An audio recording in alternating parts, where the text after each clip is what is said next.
And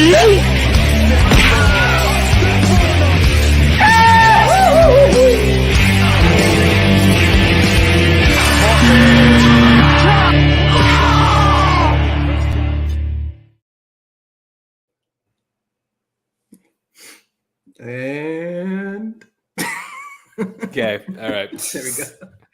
I swear, one of these days I'm going to time it down. Hello, everyone. It's a funny bit at this point. I swear, like one day I'm gonna like film what I'm seeing, so that way you know why my timing is off. Because like that'll be the problem intro with all that stuff. Welcome back to Touch Alongside. I'm your host Chancels, and joining me my co-hosts Jacob London and Jeffrey Kahn. Russell is going to be on with us at some point. Again, this is the problem of having a very young daughter who's very fussy trying to go to sleep. So we'll get him on eventually, which is why we're going to skip Thursday night for the time being. But yeah, we have a lot to talk about in the There's some games we're gonna miss. In games, there are some games that we're not gonna talk we'll just a skip whole lot it. about. Yeah, exactly. Like, nothing really happened. There are some games that we're gonna talk about pretty in depth. Starting with again, we would start on Thursday. We're gonna save that for a little later. But let's just start with going back overseas to jolly old England for the Jaguars versus the Bears. Man, Doug Peterson is so lucky they're overseas. Doug, they're so lucky that they have two games in London. Otherwise, he'd be gone. We'd have another coach fired, and I don't know if he is coming back. And he could be a coach that is fired after a win. Like it could be he could become one of those coaches that gets fired after a win. How many coaches we had that were fired after a win? I'm curious. I don't Not know. Many. It can't be that many. It wouldn't be that many. I mean, no, if you don't include end of season, like if you don't include the last game of the season. Exactly. Like mid-season coaches fired half after a win. It's just why would you ever do that? Well, there would be some. It wasn't Urban, maybe, or was his after? No, his was a loss. His was definitely Urban won like 2 games. There's no way. What's his name? Gruber, John Gruden could have been. Oh, maybe. Well, that was outside of. But that's what I mean. Like but that's more the reason it would be is there's other things going on, and that's why. Sure. But I don't want to talk about the Jags because they're a freaking mess and they're a terrible team this year. Caleb Williams, welcome to the NFL. Holy shit. Yeah. Kid looked good. Kid looked real good. I think some of it might still be playing like bad defenses. But no, I don't disagree with you there. Credit where credit. Yeah, I mean, look, he's playing like got to play, but at the same time, they have not beaten a team that has more than one win.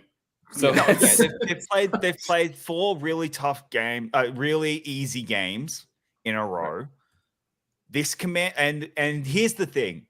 The unfortunate part is if he does the exact same thing he's been doing over the next 3 games when they're after their bye, there's not a whole lot that they can. If he wins the next 3, it's against the Commanders, the Cardinals, and the Patriots, and everyone's going to say the same thing. Oh yeah, but look at their defenses. Like they're 3 of the worst defenses. When we get to the division games, like don't get me wrong, the Commanders is a good team, but that defense is one of the worst in football. Secondary, especially, is really bad.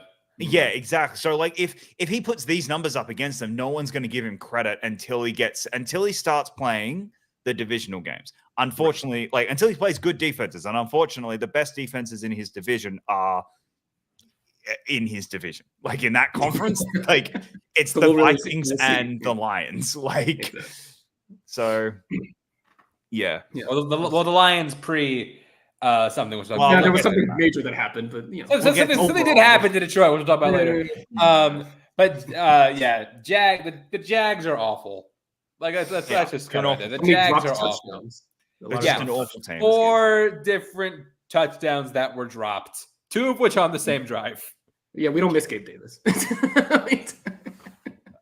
Look, I like Gabe Davis. I was not willing to pay him that amount of money, and it really worked out for us. I'm just gonna say.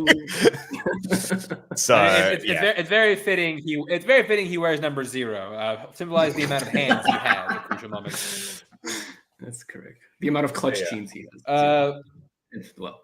But yeah, so it is funny. A lot of people come to the States to find jobs. Doug Peterson is going to be coming to the States to lose his job. Yeah. Look, Bears looking good. They're 4-2. I think they're going to win their next 3 games. Personally, like I think their next 3, they're going to win, and then they got the gauntlet, and then we'll see what happens. Yeah. But yeah. All right. But yeah, the Bears looking pretty good. They finally for the first time ever have a quarterback. I mean, they have. Here's hoping. Yeah, here's hoping. Here's hoping.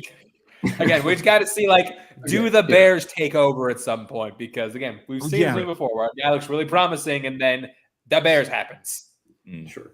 And you know what? If Caleb Williams doesn't work out, we know where he's gonna be in 3 years, so it's fine. The Steelers.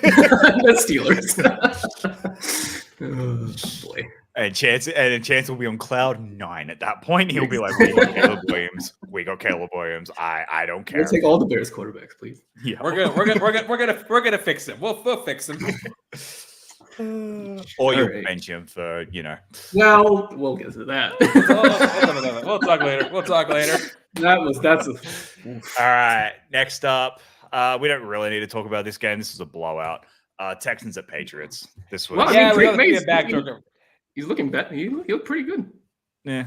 He looked He all made right. rookie mistakes. He made rookie He mistakes. looked I mean, like a look, rookie. hey, look, it took Threw more Drake touchdowns than May. Jacoby Brissett has all year. I'm about to say, it took Drake May 1 game to throw as many touchdowns as Jacoby Brissett did all season.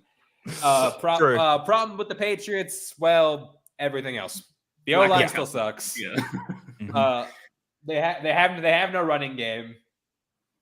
The defense has holes everywhere. Yeah, Patriots. Look, you might have a guy. I don't know if I keep starting Drake May. I mean, you might want to just get the experience. I don't see how you can Get bench him you need to get him the experience. You need to get him in game playing time. What you can't have. Here's the unfortunate thing: if he starts winning games, you may have to bench him. It's one of those where you need there's teams that need the teams that need certain players to help them. The Patriots need the number 1 or number 2 pick so that they can trade it. They don't need the number 1 pick because they have a certain player they have to get. They need to be able to trade it so they can go get more capital. Like they need the capital that the number 1 overall pick comes with to surround Drake May with more talent. Exactly. Like they can't have this where it's I think the single biggest mistake the Patriots could make is drafting Travis Hunter with the first overall pick. I think that would be a mistake. Travis Hunter's first overall. I think it's a mistake. Yes. Yeah, but and here's the thing. I think you could get him for 6 or 7. You know what I mean? I think he could fall that far, and you then trade down. I think Trade that's back what and the get Patriots picks have in to do. return. Yeah. Yeah, I think that's where the Patriots have to go. I mean, if Belichick was still in charge, you 100% know he's trading back. Yeah, that's true. So we'll see. Texans, let me they looked see. good. So, They beat up on a bad team. Yeah. They did, yeah. I mean, this is the game that the Texans needed, especially considering that they need to see how the offense flows without Nico Collins. Yeah. Sure. They Next looked, week's a big one. I'll give you. They looked good. My big concern, this was one of my picks. I got that wrong. And the concern I had was, what's this offense like without Nico Collins? It's up against one of the worst teams in football, 100%. Right. But they balled out and they looked pretty good. So Next week's a bigger test. yeah, next week's going to be a good test of where are you. And we're assuming Collins is back, Dix, right? No, he isn't back. Right? He's out. Well, no, he's out. He's on IR. He won't be back. he's on IR. Yeah, get back. I can remember. Yeah. So. Cool. All right. It is funny looking at a mock draft right now. It has Travis Hunter listed as athlete because they don't know what he's going to be playing. No one knows where he's athlete? going to be. Yeah, because there's no chance he's on both sides in the NFL. You can't maybe 1 or 2 drives every now and then as kind of like a trick play or something as kind of like a let's keep them on their toes. But there's no way in hell he could do that full time every single down essentially. Yeah, so you should go to the Lions. No, he'll have to commit to 1 if he's smart. Yeah, if he's smart enough to it's hit the wide corner, receiver. but yeah, like he'll have I to think commit it's to wide one. receiver. I think it's wide receiver because You think wide receiver? He'll make more money as a wide receiver. No, that's fair. I mean, sure, but also I think he's also I think he's a better corner than he is a wide receiver. Yeah, but I think that's fair. I don't disagree with you there, but I think it depends on what team he also goes to, because I think his options are very much open if he goes corner, and more teams will look at him and he'd probably be like, "Oh yeah, okay, we'll take him as a corner." If he goes wide receiver, that's the Patriots need a wide receiver. Do you know what I mean? Like that is No, the Like, there are a lot of teams that need. There are a lot of teams that need a wide receiver. By the way, the mock draft I'm looking at also has T Mac going to Cincinnati. I'm telling you right now, if that happens, I'm canceling this show. Like, I do not want to live in a world where I have to watch T Mac play for the Bungles. That's the breaking point. Well, speaking of, look, I may have gotten the 6 and 11 wrong, but the spirit of it was correct. God, Holy fuck, is this bad? Your prediction There's a lot the to win break total down might not with be right, this. but I think The Vibes you actual certainly got number right. was bad, but the spirit Vibes you of it, got. of the Eagles You are got not spot going to be a good team this year. The Eagles are not a good football team. They are not. They're concerning. This is one of the worst teams in football, and you win by 4. the Browns' only touchdown was on a blocked field goal, and you still barely beat them. They couldn't score an offense. This isn't good. So yeah, This offense just could not get clicking. Well, I mean, They got AJ Brown the run and game Devontae could Smith not back. get going. You got your 2-star receivers back, and that's the other that's the other big concern. The pass game is not the problem. The pass game is not the problem with this one. It's the run game. The run game could not get going. Sure, yeah, it's weird. Saquon wasn't great this week. Again, like Jalen Hurts played a good game in this one. Yeah, it's the best game Hurts played. It's the best. Probably not the best, because I think the Packers game is probably his best one, but like one of the best games he's played all season. It's definitely his cleanest, because the only game first game without a he's turnover, cleanest. like 9 games Yeah. or something. first game without a turnover since the 49ers game, I last think. year. I think since 49ers game. Mhm. It's been a while. Yeah. Again, I can't feel bad whatsoever for Browns. I just don't. I don't think I will. Except Stefanski, who's being held hostage. Like I feel bad.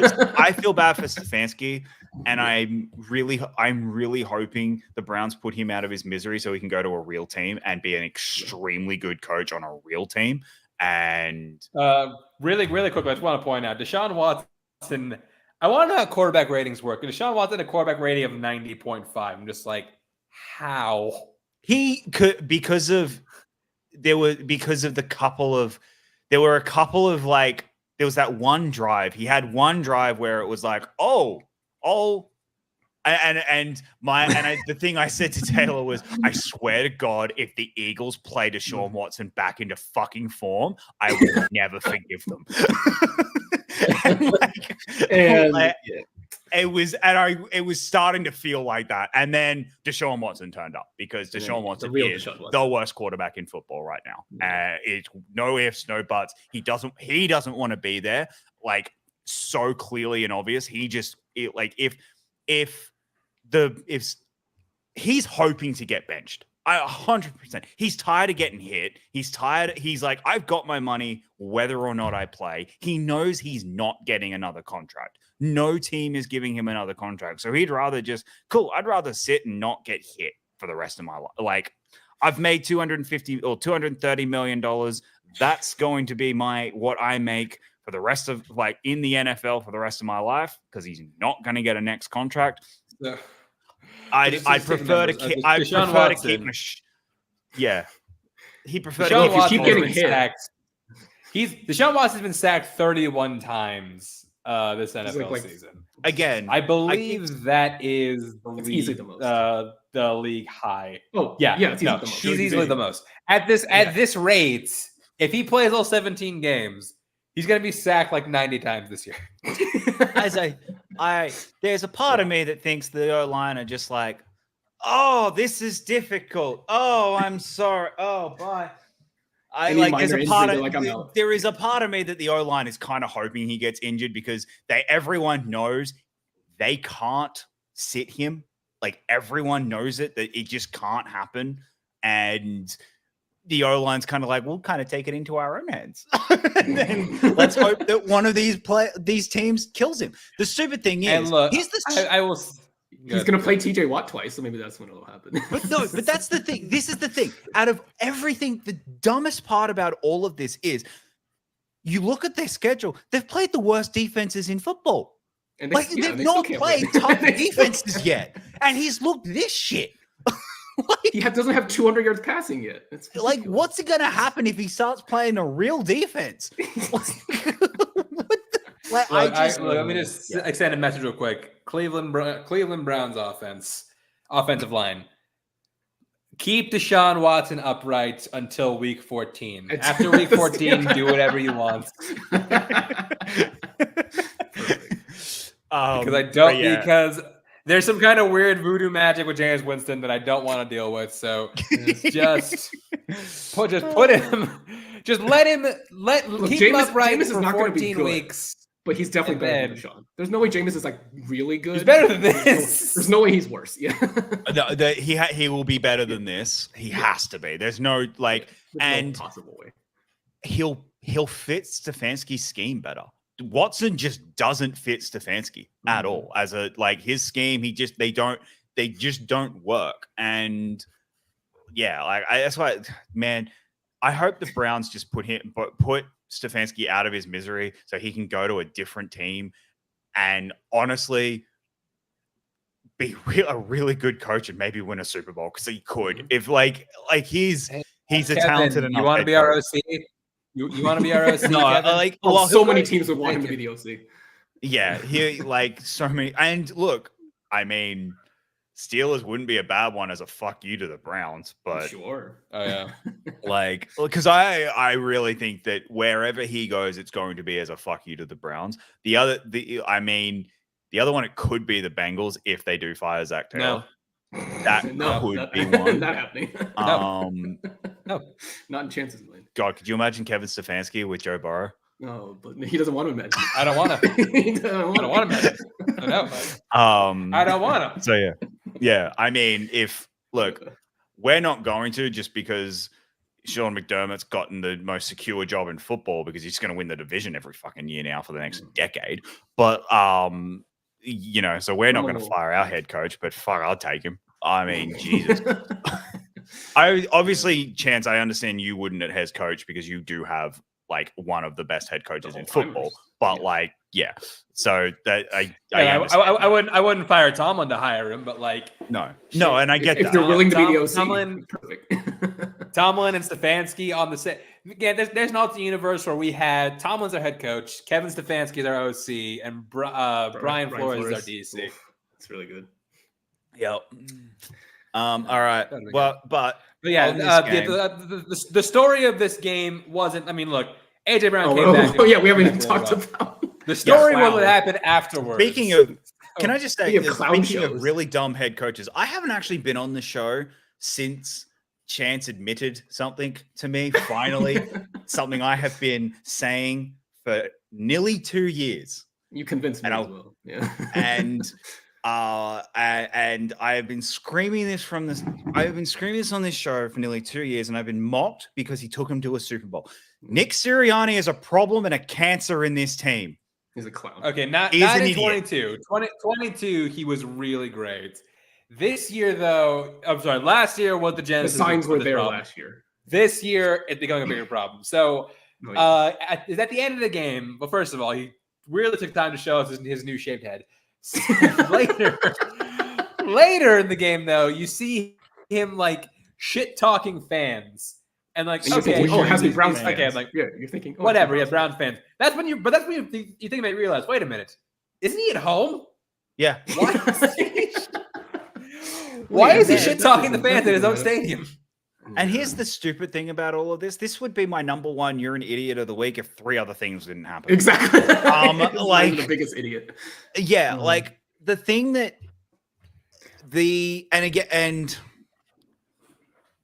again, never had respect for him in the first place. But what really made me lose a lot, what really made me lose a lot this week, he hid behind his kid. He hid behind his kid. Him and Santa Claus. That line. That's not good, dude. You hid behind your kid because you knew you were going to get asked. You knew there were going to be questions. There were going to be tough questions that you had to answer, and you don't have an answer for it at all. Bad for those kids. Yeah, kids like sit there and take it. And look, I know you say he was a really good head coach in 22. The more and more we get away from it, it was the OCs. I come back to this question, and I have come back to this question for the last 2 years. What do you do? What is your job? Yeah, what does he do well? But what does he do? He doesn't play call. He didn't hire the coordinators from what we've been told. Like all the stories was that got taken off him. So what does he do? Oh, he sets a tone. He sets a mood within the locker room. Well, if that's the case, it's been looking shit. It's a bad mood. It's a bad mood that you're saying. From what we're hearing, Jalen Hurts is more of a head coach in this organization. I believe it. Dude's got to go. Like that, it makes sense why his plays kind of digressed from the past couple of seasons because he had to take on responsibility of being the head quarterback, the quarterback, and the head coach. That's true. Look, Jalen Hurts is definitely missing a coach. That has been Jalen Hurts' single biggest problem is he lost his extremely talented offensive coordinator, who then they replaced him with Nick Sirianni, and I don't even remember who was the offensive coordinator last year. I'd have to look it up. I can't hold on. Brian Johnson. And now they've replaced him with Kellen Moore, who is not good. Again, has not been good. Wasn't good for the Chargers last year, and was not good for the Cowboys. Guys, this is going to be the problem. This is the problem that this team is going to have, and their window is starting to shut. The only reason the Eagles might make the playoffs and the only reason they're lucky is because the Cowboys are a bigger disaster than they are right now. And that's saying and they still have talent. Somehow. They still have talent. I know. And that's the 2 premier teams in the NFC East over the last 5 years. There's an argument or two of the 2 biggest basket cases right now. Yeah. There's an argument. Like the Giants have a basket case at quarterback, but everywhere else, and they've got their head coach, they are extremely good. They are very talented everywhere else except quarterback. And the Commanders are extremely talented is pushing it. Okay, but like they're disciplined. Okay. Competence. Maybe not competence. Yeah, competence. Yeah, I think the Giants everywhere but quarterback are at minimum a B-, C+ at minimum. Sure. And that's and right now for the Eagles, you couldn't say that. Or the Cowboys. Maybe not even really the Commanders, because that defense is bad. Yeah. Now they overcome it by having arguably an argument for the best offense in football right now. But anyway. So I just want to say Nick Sirianni, the quicker they fire you, the better the better your team's going to be. I think we play some bets. When are they going to fire him? When is he fired? I mean, if they lose, if they lose this week to the Giants, he's done. I still have this suspicion that they'll just wait till after the year. Because there's still enough talent on this team left that they'll probably that to me is going to depend if the Jets hire someone before the end of the year, like if they get a name like a Belichick or a like they. I don't know. The Jets can't get the Belichick, obviously. But if they go get a name, like, and I mean, I like someone who has credibility in the NFL, and it's like, oh shit, we've now like missed out on that person. Then he's gone. The Eagles might do it quicker rather than later, just because of that. Because they'll be like, oh shit, like we need to. Or if the Jags fire Doug, and then suddenly there's now two vacancies open. Doug Peterson back to the Eagles. If a domino falls, there might be some more that go, because it's suddenly like, oh shit, there's more job openings. They're getting a head start. Crap. All right. Let's move on to another blowout.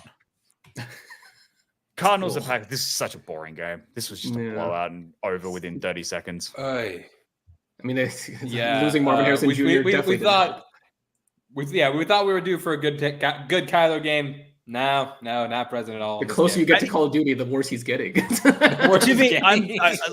Look, I'm going to give him a little bit of benefit of the doubt here in that Marvin Harrison was out. Yeah. Like you lose your wide receiver within 30 seconds. It's okay, cool. Like, what's he meant to do with this team? Like, they don't really have anyone else on this team that Kyler's able to go to. So, and again, and then suddenly your like, again, Cardinals probably need to make a change at head coach. Although, I don't know. Because if he was an offensive guy, I'd be like, okay, you need to get pieces. You're building. This defense has been bad for 2 years.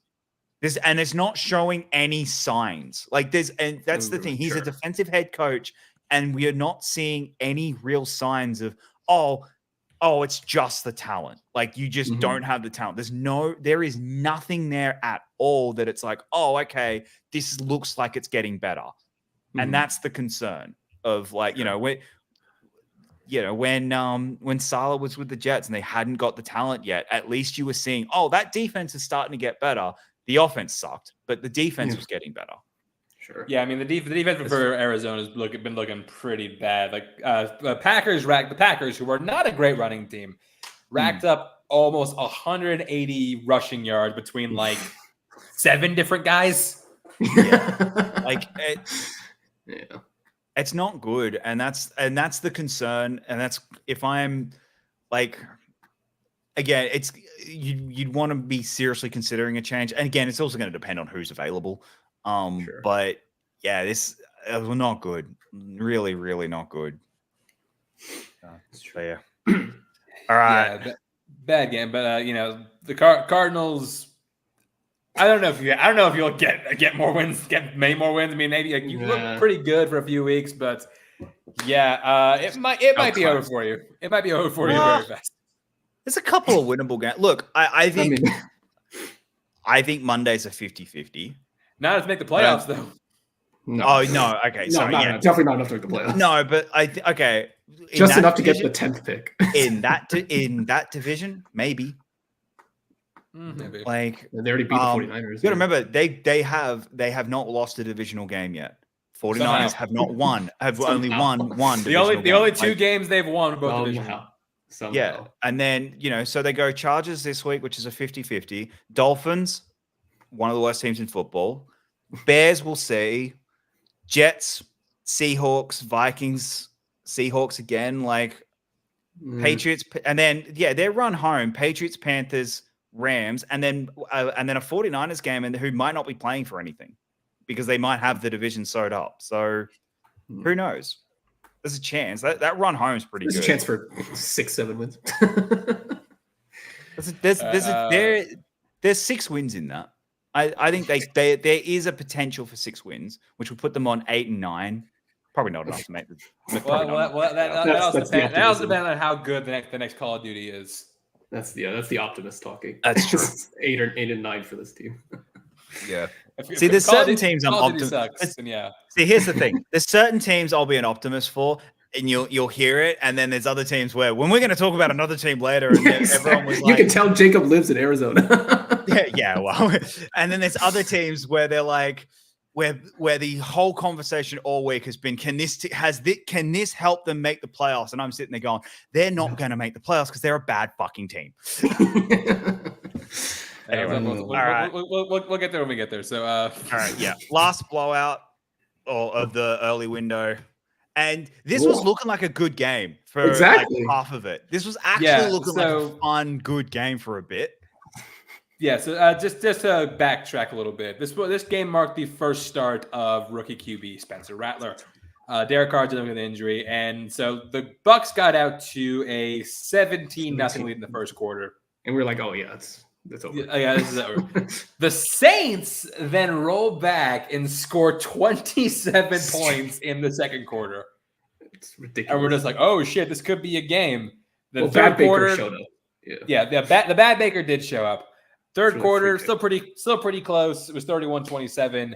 And then the Bucs decided to finally show up in New Orleans. And they stopped playing around. Yeah, just absolutely. They stopped playing around. All right. I was like, all right, goddammit. Okay.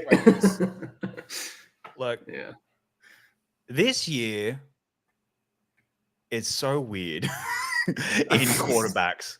And because right now there is an argument that Baker is an MVP candidate. But then you also sit there and you look at him play and you're like, half these games you are terrible. But the other half, and you're not terrible the whole game. It's a quarter. Right, exactly. You are horrific. But then the rest of the game, you're good. Reminds me of a certain other Bucs quarterback from not too long ago. Yeah. Tom Brady? I'm just kidding. Yes, actually, no, yeah, Tom Brady. Well, it was Tom Brady. Yeah. Oh, yeah. It was Tom Brady. Yeah. Yeah, and they won the Super Bowl that year. But that's the thing that's so infuriating watching this. It's like, oh yeah, no, because then the final quarter happens, and you're like, there's the MVP for the year, because the way he's playing, he has a legitimate argument, the same as Sam Darnold does. When we're all sitting there going, when's it going to flip? When's he becoming Sam Darnold again? Right. So I don't know what's happening with this Bucs team. I don't know if I can believe them. I know the Saints are bad. I know that the Saints are bad now. RIP good Saints. Week 1, 2024 to week 2. Well, here's the thing. Now we're 6 weeks in. Who did they beat? The Cowboys. They beat up on two of the worst teams. Yeah, exactly. Legitimately, they beat up on two bad teams. We thought the Cowboys would be better, but exactly. No, that's my point. We thought the Cowboys would be better, and then they went in. They were in a shootout with another bad team in the Eagles. That, and again, I know we might disagree on if they're a good or bad team, but I think that the Eagles, you can at least say that them being close with the Eagles is not a measure of success. Let's just say, it's one of those. The Saints are not good. The Saints are just not a good team this year. So I think it says more about where the Cowboys were than it does how good the Saints are. Sure. So yeah. Anyway, all right, let's start talking about some of these closer games because All right. Commanders at Ravens. The score doesn't really do this justice. No, it doesn't. Sorry, this game was over. It was over pretty quickly. We all kind of knew the result pretty quickly. Derek, at the same time, though, given the fact that it was the Ravens. Once they got a double-digit lead in the third quarter, every Ravens fan is like, everyone clenched up. Yep, they got nervous. Everyone got nervous. This game does have my Stonks Player of the Week. I'm taking the title again. Derrick Henry. My God. Yep. That's Derrick Henry. I genuinely believe. I know CMC and Nick Chubb. I would genuinely argue Derrick Henry is the best running back of our generation. Oh, no, 100%. Yes, because he's been doing it for so long. He never got worse. CMC, Barkley, all of these guys, they're great and they're fun to watch. They're not Derrick Henry. Derrick Henry's another level. Derrick Henry has a genuine argument to be in the Emmitt Smith conversation. CMC doesn't. CMC's not in that conversation yet. Mhm. Like he, it's not, injuries. It's the injury. That's the problem. And that's the problem. And yes, Henry stays pretty healthy. Henry has stayed healthy, has been dominant. He's 31 fucking years old, and he's going to have it nearly. And if he keeps on pace, he could have a 2,000 yard season. Him and Lamar is like a match made in heaven. It's like right, like this is insane. Yeah. Not what I like seeing as a division rival, but it's the Ravens, so I'm also not worried about it. At the same time, like again, I remember people thought he was washed last year. We're just like, oh yeah, Derrick Henry, like he's not good anymore. Do you remember a team couldn't find $6 million to pay him? Again, we'll talk later. But yeah, Derrick Henry has been still like again. If you ended the season right now, hands down offensive player of the year, sure, genuine argument for MVP. Yeah, no, right. Okay, in the top 10 of MVP. If the season ended right now, he has to be MVP. He would 100% have to be MVP. He has changed that Ravens team. He has made them one of the scariest offenses in football. He has played incredibly. He is a shoo-in for offensive player of the year right now. I can't see any it's going to take him falling off a cliff and someone doing someone else doing something amazing over the next week. There isn't a second place right now in offensive player of the year outside of maybe Jaden Daniels. It's King Henry. It's Derrick Henry's first. And I don't know how close second is. He's been incredible. It's just absolutely insane and incredible. And there's not a whole lot more you can say for it. Yeah, it's true. No, yeah. And even Lamar was really great. Granted, it highlights how bad the Commander's secondary is. Sure. Yeah. Really. So many open. Really wide open. The secondary especially. Yeah, exactly. You know who they really could have used? You know who the Commanders really could have used? Montez Sweat and Chase Young. Yeah. Him too. Yeah. They're really good. They really like Chase Young. But Montez Sweat is the one that they're really missing. And the Bears are looking like thank you very much. And as speaking of holes in their defense, wasn't that Jonathan Allen suffered a pretty I can't remember the specific, but he went down with injury. Worse. I think he's out for the year. Is from what I saw. So that won't help. I want to say you're right. So that bad defense will get worse. Yeah. So currently it's speculated that he suffered a season-ending knee injury. So things are now going from bad to worse. Yeah, Jane Daniels, you're gonna have to do even more than you already are. Again, look, this obviously was a rebuild year for them. They obviously grabbed it, so it's not the end of the world. Right. But it is the problem you have when you make a trade like that, when you get rid of a player like Sweat, is who did we get? Well, I don't know. I could not tell you right now who they got with that pick. It was like a second round pick, right? Yeah, it was a second round. It was a second round pick. I think it was the 40th overall. I know who they got. They didn't get anybody because no one that's made a name for themselves yet. Yeah. Because I think Philly use that pick. Hang on. Yeah, I think you're right. Actually, I think they did. Yeah, I'm pretty sure Philly used that pick to get the team. Yeah. But from Chicago via Washington in the Montez Sweat trade. And then so Washington with the 50th overall picked Mike Sanristil. A cornerback. Of course. Of course. Yeah. So I think they lost that trade. Yeah, you could have had you could have had Cooper DeJean. You could have had Cooper DeJean. I don't think Cooper DeJean has been amazing so far, but he's barely played. I know, but neither is this kid. So I'm like, I guarantee he's more of an impact than that kid. So has he even played yet? Hang on, let's have a look. His professional career. He got his first interception this weekend. He was the one who got the interception. Oh, he was the one who got to pick on Lamar. That was really Lamar's fault. That was him. He's played. So So good for you. Well done. Congratulations. Anyway. Yeah, but Ravens, again, good, decisive win. Commies, nothing to hang your head about in this one. You played arguably the best team in the AFC. I know the record doesn't really reflect that, but arguably the best team in the AFC. Sure. I mean, look, if not one, two.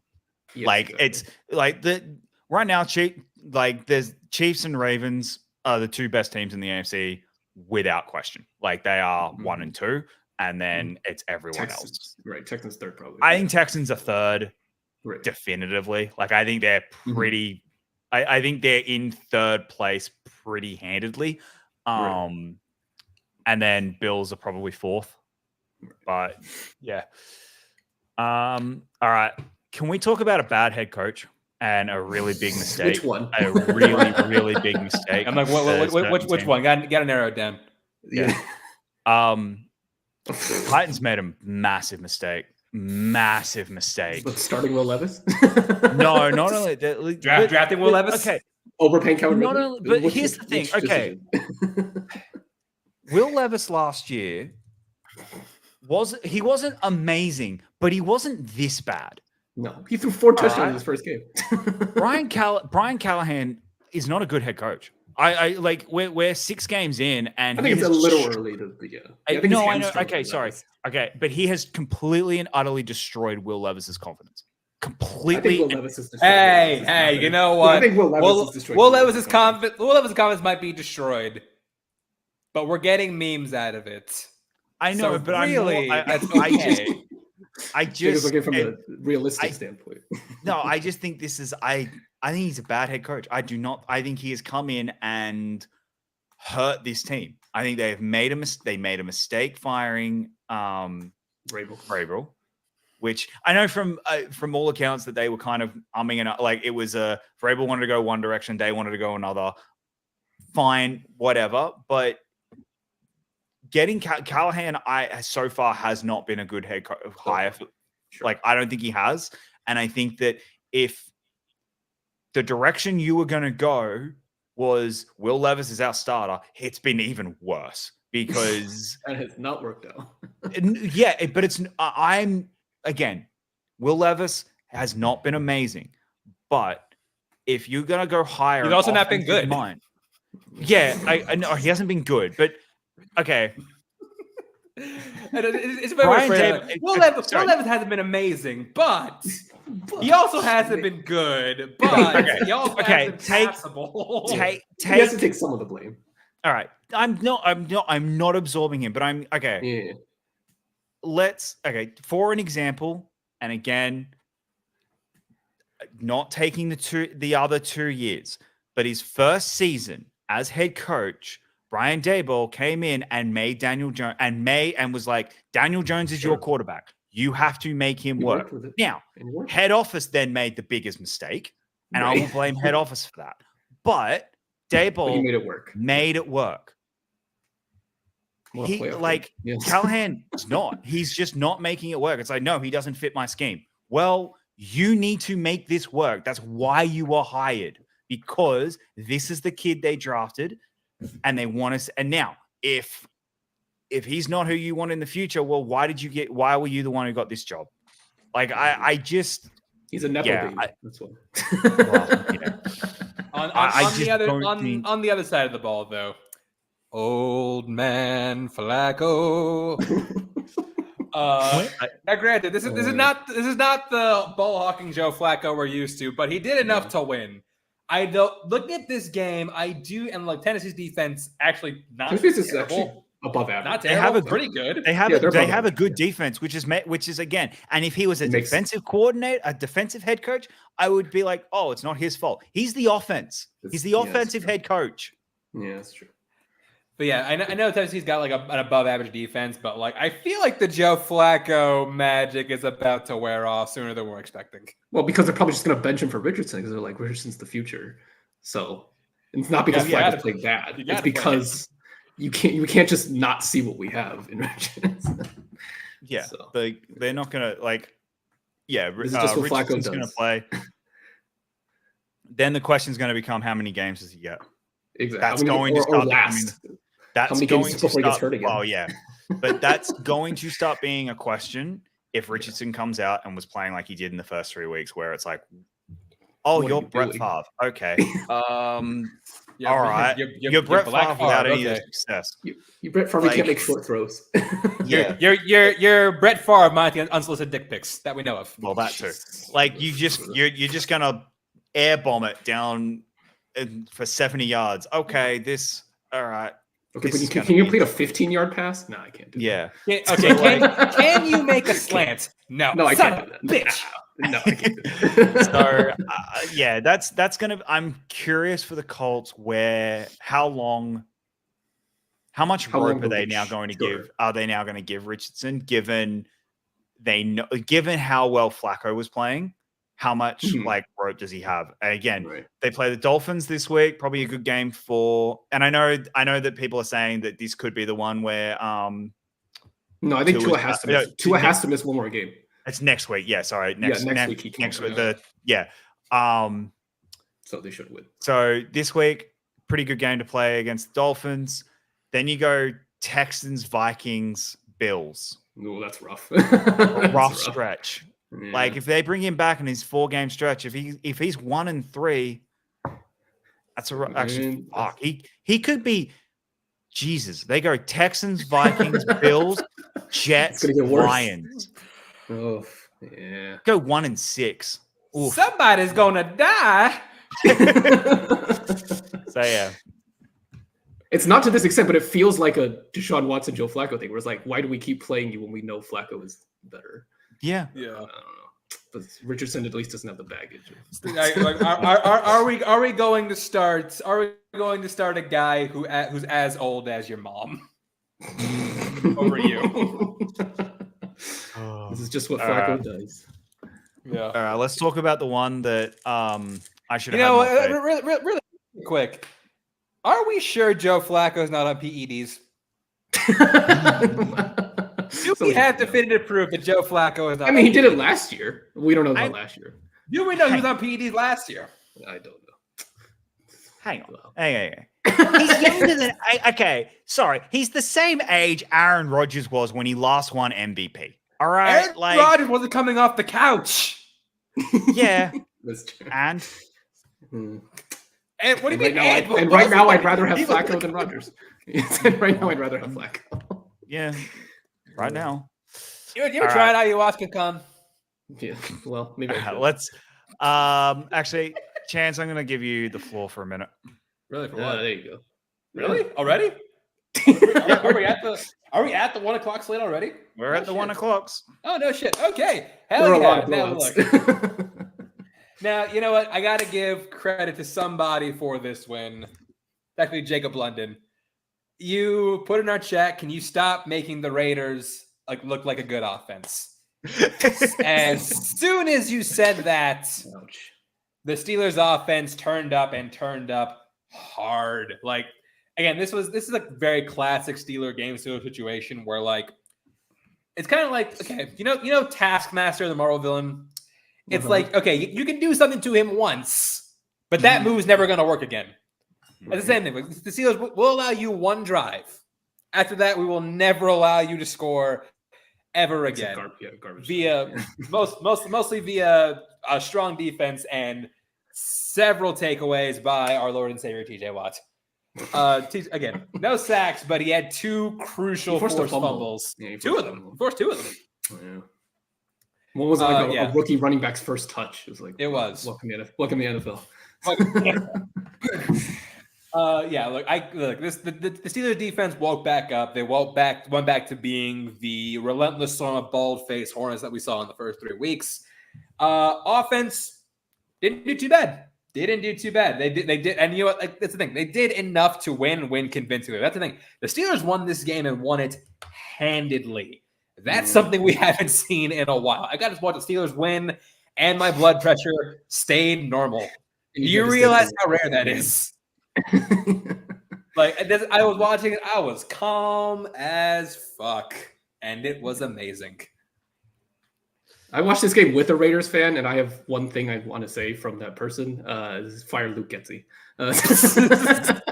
Luke Getsy might legit be the worst OC in football right now. Yeah.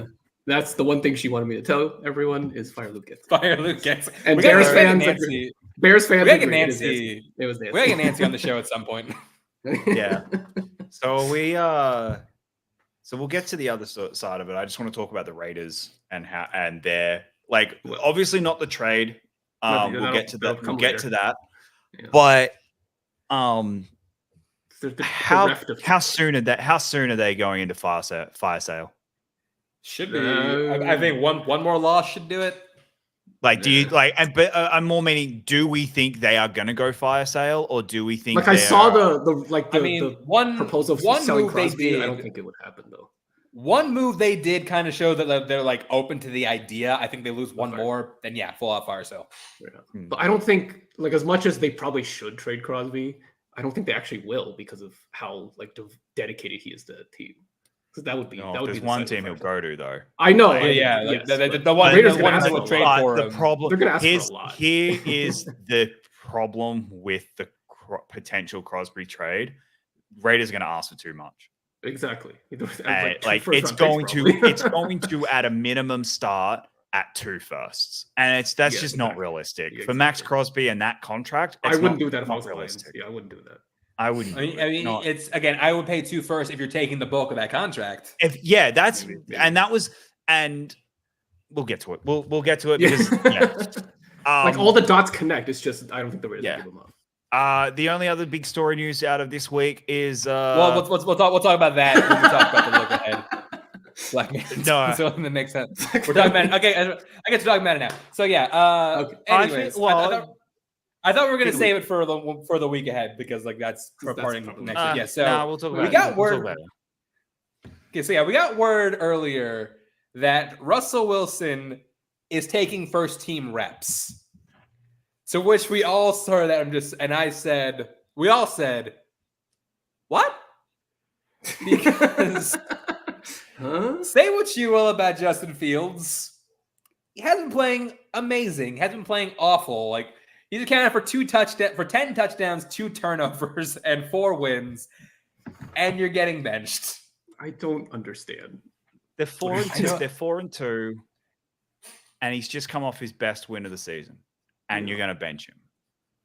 Talk about here. Okay, it's Justin Fields just eternally screwed. Not only this, and here is the concern. I'm fascinated, and again. And this is coming on Tomlin. And this is if there's a criticism of Tomlin, he's not great with this. How is this going to play in the locker room?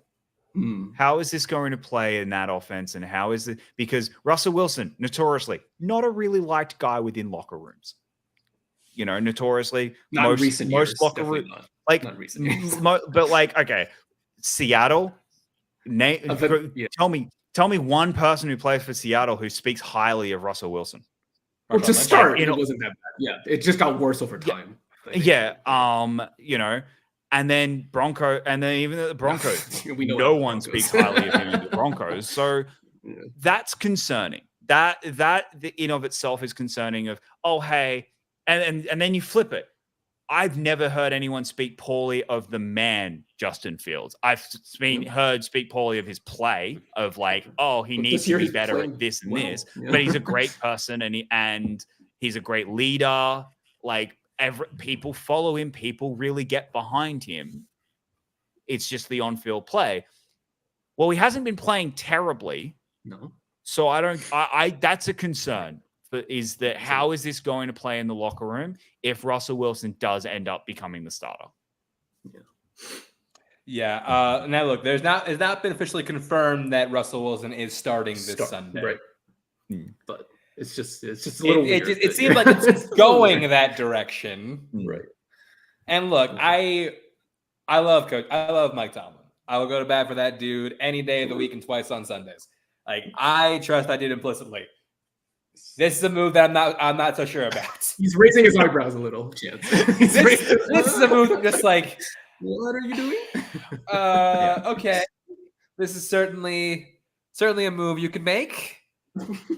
We'll see how it goes. And the only reason I bring that is Tomlin has a history of divas in the Steelers. Like it's something they're kind of known for. Admittedly, in the wide receiver room, not the quarterback room. Name one diva to come out of the Pittsburgh Steelers. Oh wait, there is a lot. Name one diva. Name one diva to come out of, and he's gone. You see, you couldn't name one. You couldn't name one. I have no idea who you could be referring to. Yeah, can't possibly. Oh yeah, hey, they played for this team technically. Oh yeah, for like a half second he did. Oh boy, technically played for this team. Played for both teams in this game. Yeah. Yeah. Put it this way: this team paid him a lot of money. Yeah, somehow you got fleeced by AB. I don't know how that happened. But yeah. Yeah, so that's the concern. I'm confused. Yeah, in the chat, we'll see what happens. Adolph Tomlin. Yeah, and also putting Russell Wilson in against that Jets defense—that would be a decision. But okay, yes. That's exactly why it was Mike who's blackmailing Tomlin. Yeah. If there's anybody who can get Mike Tomlin to do something, it's Mike Deacon. All right, let's just very quickly talk about the game that I was so very, very, very wrong about. That I was, and your future wife will never let you forget it. Oh no! Well, she had no idea until after the game because I was like, I'm not going to be dumb enough to mention this until they've won. I should have put it in the group chat. Until they have won, I was not. Hey, by the way, guess what Jacob did? But here's the thing. But here's the thing. If she would have been fine with it, if they had lost, she'd have been annoyed, but she'd be like, whatever, fine. Yeah. If I had mentioned it when they were up, and winning, and then they lost. I would never have heard the end. That would have been the worst case scenario. Like that was so as soon as they went up, it was like, no one mention a fucking thing. No one say a damn word. The Chargers, and we know this in their history. It was no one move. No one move. So yeah, Chargers looked good. The biggest concern out of this one, it's not how good the Chargers looked. The big giant caveat that everyone needs to talk about is Surtain being out and how bad that Broncos defense looks when he's not playing. That was concerning. Yeah, I think he went down with a concussion within the first series. Was it? Yeah. It was the first series. Like it was like the first drive was when he went down. But that's concerning of how bad the Broncos defense looked when he wasn't on. Yeah, your leader goes down. Yeah. So because we said last week, this is arguably the best secondary in football right now, and you get rid of Surtain and they looked terrible. So that's concerning. Yeah. But yeah, again, not a whole lot with this game, to be honest. Bo Nix went back to being Bo Nix. I think he led the team in rushing, though. Once again, Bo Nix went back to being Bo Nix. Yeah. This was the Oregon Bowl, actually. Forgot about that. The Oregon Bowl. Yes, the Duck Bowl. And to the surprise of nobody who follows football, the superior quarterback won. Can you imagine Herbert if he had receivers? Yeah. Sure. I mean, well, yeah. Well, Keenan Allen, Mike Williams, when they were healthy. Hey, you might get one of them back. But yeah, no, like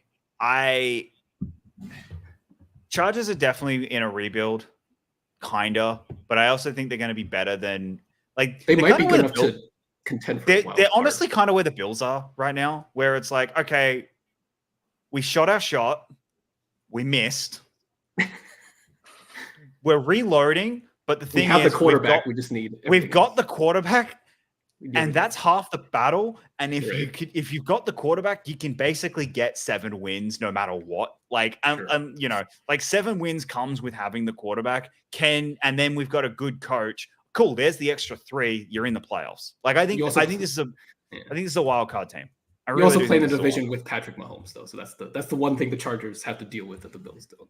It is, but that's true. But the positive is, not only that, but they also play in a division with the Raiders and the Broncos. Also, correct. So it balances out. and they have a last place schedule this season. Yeah. So we'll see. I think but they did. But they did just get the equivalent of a black cat in terms of football. Eli Apple signed to the team. The practice squad, but yes. He's still there. Again, you still agreed to pay him money. Again, to the practice squad, and he has made the playoffs in the last 3 years. And cost him a Super Bowl, put a target on the team's back, and then was part of the Dolphins' collapse. So I don't want to hear it. What's Russ's last 3 years? Oh shoot! Yeah, for a second I thought Eli would play for the Steelers. The way Chip was talking about him. One. Let's see. Last year in Seattle. Seattle was more than 3 years ago, buddy. But the answer is bad. No, it wasn't. It was only. Oh, it was last year at Seattle. No, yeah, sorry. Last year in Seattle, he only played 8 games. Yeah, sorry. Only played 8 games, so we're not gonna count that. Year 1, Nathaniel Hackett. Year 2, balling, but Sean Payton didn't like him. So you know what? That's what happened there. Biggest dead cap hit of all time so far. No, it's gonna get. To be fair, that's gonna get replaced relatively soon. But biggest dead cap hit of all time. Just saying. That's not his fault.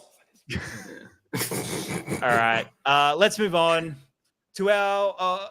Actually, we won't get to the game of the week yet. We'll talk about the last blowout. The last shitty game.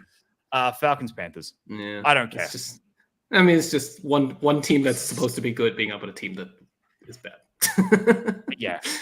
Panthers are a bad football team. A very bad football team. They're just bad.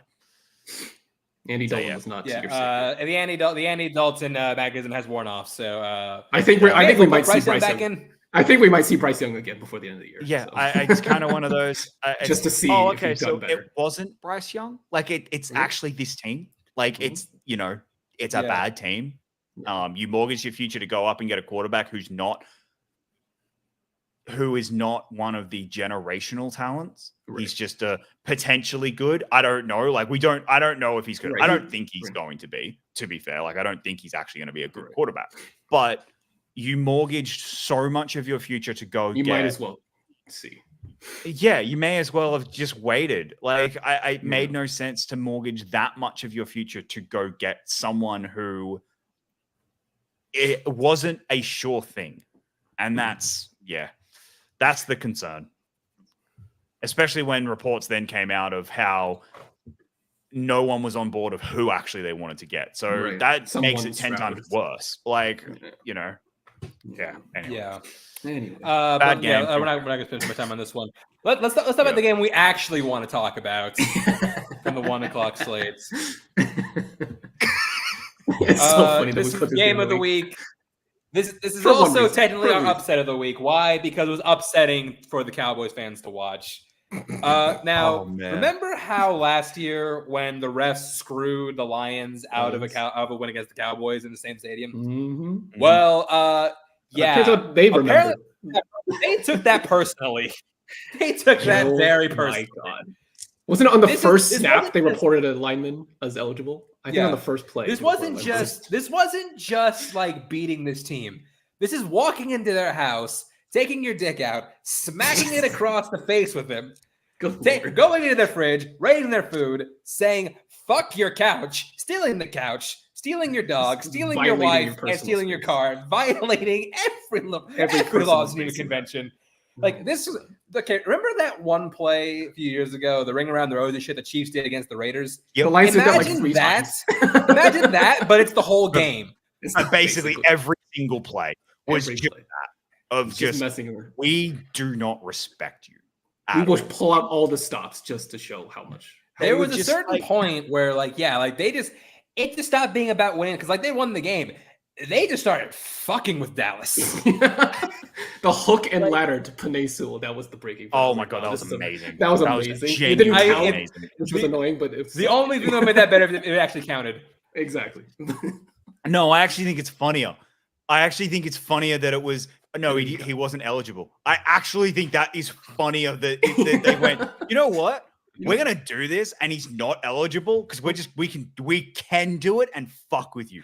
Well, no, He was eligible. The flag wasn't on him. The flag was an eligible man downfield. It might have been a different penalty. It was an eligible man downfield. That's what it was. So like, if that dude was not downfield, then it would have counted. Yeah. That's right. It wasn't that one. It was the other. It was the seriously. Like, it's not just just that. Like, they were lining up linemen at wide receiver. Exactly. It was amazing. Like, Dan Skipper lined up at wide out. Like, watching him just like. They threw to Taylor Decker in the end zone. This is comedy. Like, this flickers, double reverse. It was like, so much. This was the single biggest beatdown of a team I have seen in a long time. This was embarrassing. Of like a premier franchise, of one of the franchise of the NFL. Sure. This was I've not in a sport. When was a lot like. Even the 70-point Dolphins game wasn't this big of a beatdown. But that's the thing. Like the 70-point game was like, oh my god. Yeah, but more so that when that happened, it wasn't disrespectful. It was just like there was actually starting to be like, guys, fuck, like we don't want to score anymore. This was we are killing you. Yes. This there was genuine hatred there. And it was amazing and just hilarious to watch. Now, so okay, but it did come. It came. Won the battle, lost the war. Oh yeah, it may have cost them the Super Bowl. No, in this game, Aiden Hutchinson, arguably the Lions' best defender. In the running for defensive player of the year. Really bad. Yeah, like defensive player of the year candidate. I thought right now had a genuine shot at winning it. Yeah, no, he absolutely did. Went down with a leg injury, out for the year. Gone. Unfortunate. Look, that injury was so bad. I think he's lucky. I think he's lucky that it wasn't career ending. Right. Like that looked bad. That looked horrific. And I'm gutted for Aiden Hutchinson. I'm truly, truly gutted for him, especially given this is a contract year. So, this was his contract year. The one light at the end of the tunnel is I believe the Lions will still pay him. Yeah. I think the Lions are that guy. I think that type of franchise that they will still give him the contract at the end of the season, which again, we'll get into in our next topic. Because bad GMing, but yeah, I think at the same. Good. No, I think that is the big concern right now. But yeah, obviously, what do the Lions do now? Because that's once this happened, that's a huge hole in this defense, and once that happens, generate pressure.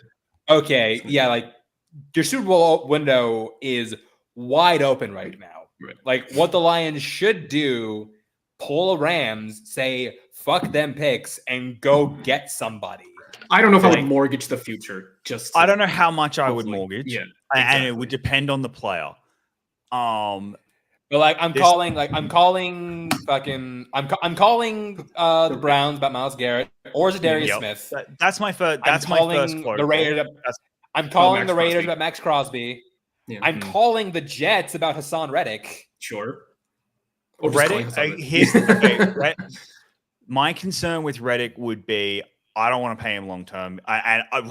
Here's my one big thing about Reddick. He won't fit the culture. Yeah, exactly. Just straight up, he is not going to fit Dan Campbell's doesn't fit the Jets culture. But that's my thing. We just saw how he has acted because he didn't get his money. It's toxic. I don't think Reddick can fit this culture.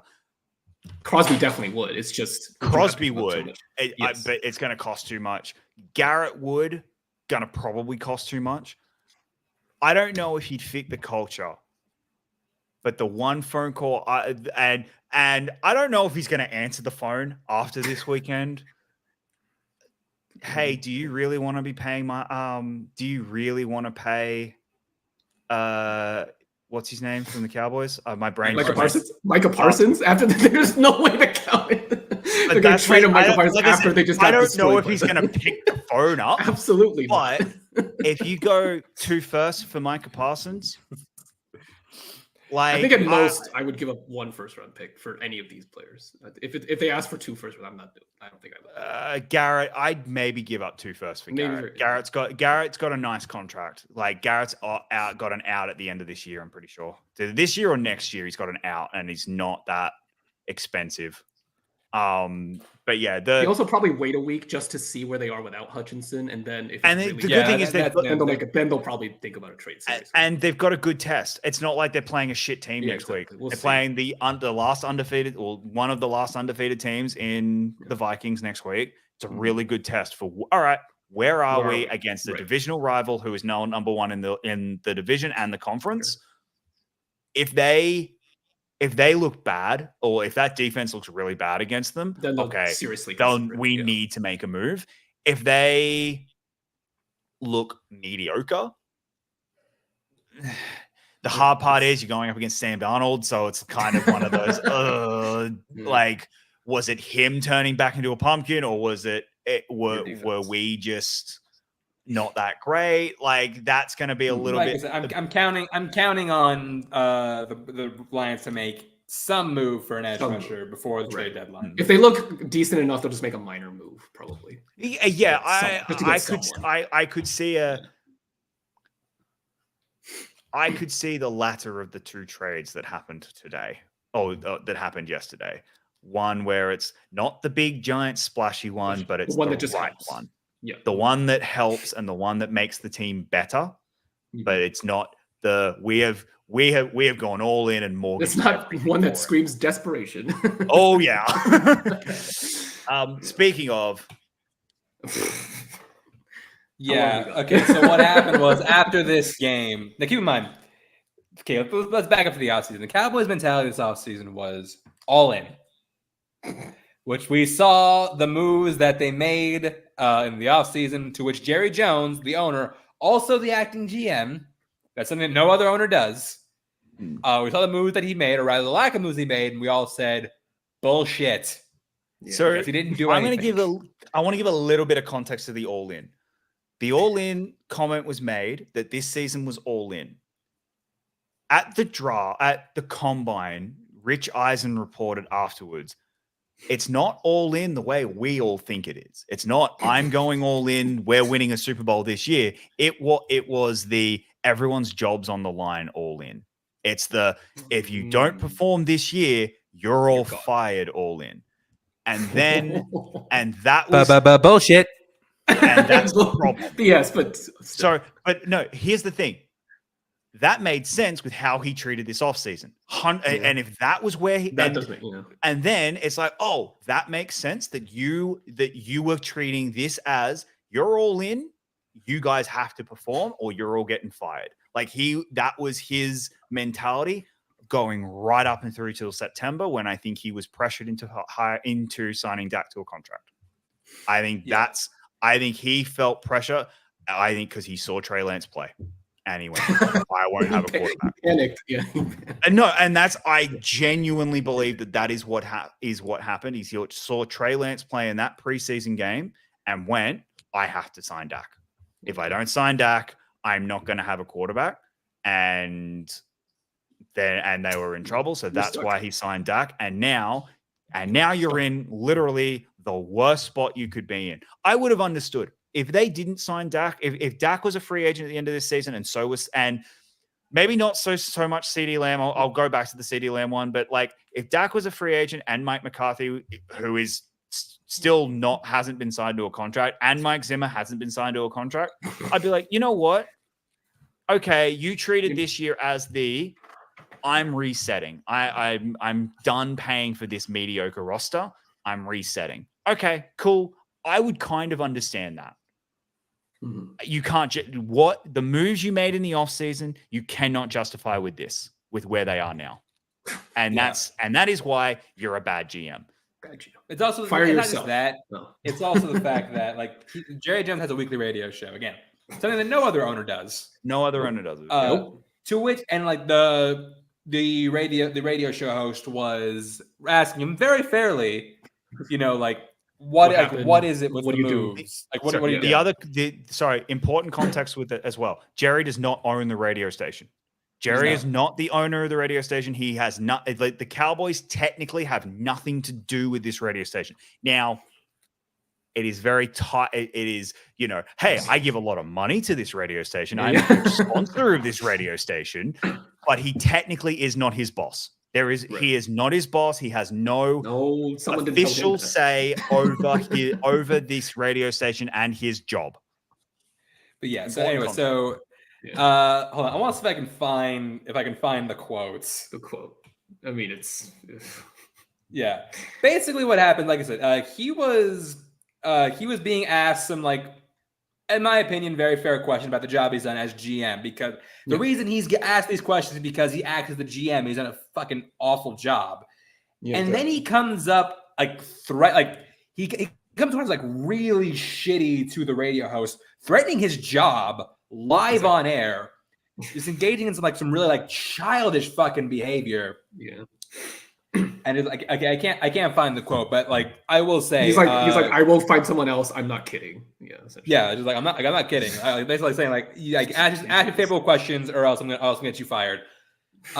Jerry Jones, I know you're not watching this, but I would tell this to your face if I saw you. Same. You're a piece of shit. You've always been a piece of shit, and I hope the Cowboys never win a Super Bowl while you're alive. In fact, there was an interview I hope they win the year after you die, just so you're not around to see it. There was a separate interview he did where he asked a reporter, "Do you think I'm an idiot?" And I was like, if I was there, I would absolutely say yes. I would say yes, I do. I won't give a fuck about my job. Exactly. All right, I'll give you the quote. I found it.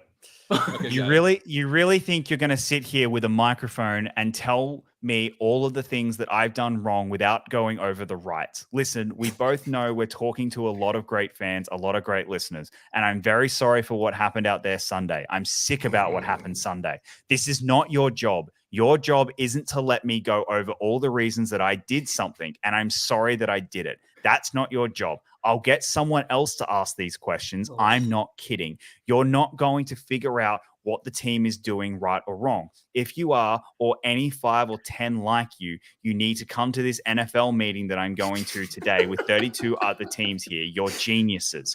32. Like he mentions Jerry, like doing things right. What did you do right? please enlighten us. He won a Super Bowl 30 years ago. 30 years ago. He wants all the credits when things go right, but wants none of the blame when it blows up in his face, like right now. Yep. And Jerry, you wouldn't be faced with these questions if you weren't the fucking GM. Exactly. Or if you were just winning and getting to the contending. And that's the big concern right now. And I had this debate with someone is what would you rather be, the Eagles or the Cowboys right now? Like, both in terrible situations right now. And I'm saying this as probably the biggest Eagles hater. I'd rather be the Eagles. I'd rather be the Eagles because we can fire Nick Sirianni. I can fire Nick Sirianni, and you at least have a good GM in Howie Roseman. Yeah, but that's what I mean. I can fire Sirianni. I've got because I think Dak and Hurts are pretty similar in terms of talent. I think a lot of the talent in the teams are relatively similar. I think the Eagles have a worse defense, but I think for the most part it's relatively similar. The coach, I can fire a coach. You can't get rid of this GM or owner. He's the owner. He is the problem with the Cowboys is the owner. He is the problem. And guess what? And here's what's it's going to get even worse. Not going to fire himself. No, but okay, so the CD Lamb of it all. CD Lamb got paid, which he always should have, a year and 6 months too late. He should have been paid at the end of his third contract, and you would have saved about $9 million a year. Because that's how much the wide receiver. No, but sorry, but regardless of how he's played this season, I'm more meaning you would have saved yourself $9 million in salary cap because that's how much the wide receiver market has blown up. Well, guess what's going to happen this offseason with Micah Parsons? Because you know who's about to get paid. Now, yeah, you see how bad they look without Aiden Hutchinson's about to get paid. And that contract is probably going to break the pass rusher contract. Probably. Like he's probably going to be the highest paid pass rusher in football. You think it's more than Nick Bosa? Even with the injury taken into account? Maybe not with the injury now. Yeah. But even if we take out the injury, he should have known that. Like everyone's kind of known Aiden Hutchinson's getting paid this offseason. Well, Micah Parsons now has to as well. Sure. And guess what? He's going to want the highest paid. And guess what? Dallas not like no. Well, yeah, you ain't going to be able to afford all three. So guess what's going to happen? You're going to have to trade one of them, and he won't. This is going to be the problem. The smart move is to trade Micah Parsons. Find someone right now while his value is as high as it is, and go and trade 2 firsts. You will get 2 firsts for Micah Parsons. Yes, he's too young, too talented. Like there's too much talent there to not get 2 firsts at a minimum. You may even be like a desperate enough team. You may get 3. If someone's desperate enough, you may get 3 because of the talent and because of how young he is. This type of player is not on the market. The Cowboys need to rebuild. You need to rip the Band-Aid off and rebuild, but Jerry will not do it. Instead, he's going to pay Micah Parsons nearly $40 million a year or something ridiculous like that. And he'll have XFL players on the rest of the roster. Exactly. You're going to have 3 good players and nothing. And then the rest of us will be sorry for the Dallas Cowboys. Yeah, you're going to have people off the street. Above average quarterback in the highest paid contract, in the highest NFL contract. You're going to have a top 5 wide receiver. I will give you that. A top 5 receiver being paid as the highest wide receiver in football. And then you're going to have highest paid pass rusher. Yeah. The highest paid pass rusher who is probably top 5 at that, maybe. Like the way he's played the last 2 years, maybe top 5.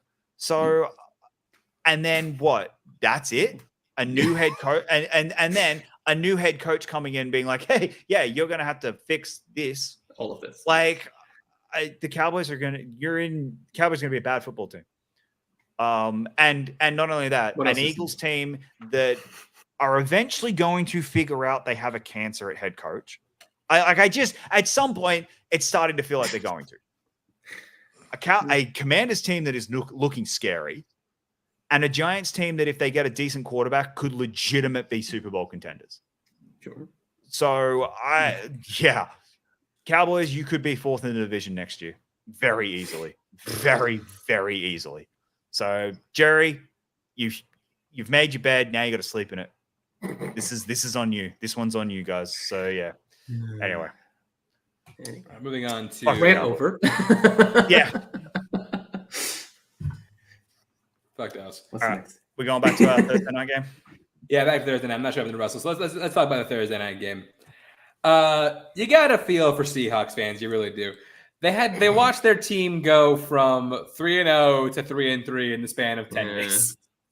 Well, I think the schedule definitely played a part in that. A pretty easy part. So, and then as soon as they play the real teams, they're like, well, maybe we're not as good. Yeah. They are who they thought we were. You're just right in the middle. Yeah, I mean, okay, I'm going to the opposite for my Titans takes. I actually think firing hiring of my I think firing Carroll probably the right move. This defense is starting to look better. Like, it's very clearly they're rebuilding something, but I think it was the right move. I'm sitting here going, I don't have concerns over the Seahawks in terms of like, I think they definitely need a new quarterback. They're going to be in the market for a quarterback in the next, maybe not this season, just because I don't know if there's anyone the way that Alabama's been playing and Georgia. Like, I just sit there. I don't know if there's a quarterback in this draft that I'm willing to mortgage the future on. But yeah, Brock played pretty well, I thought. The 49ers, they looked good. There was one play. You know who didn't play well? Brandon Ayuk. There you go. Yeah. Correct. What a shock. I traded him off my fantasy team. I'm done. Good move.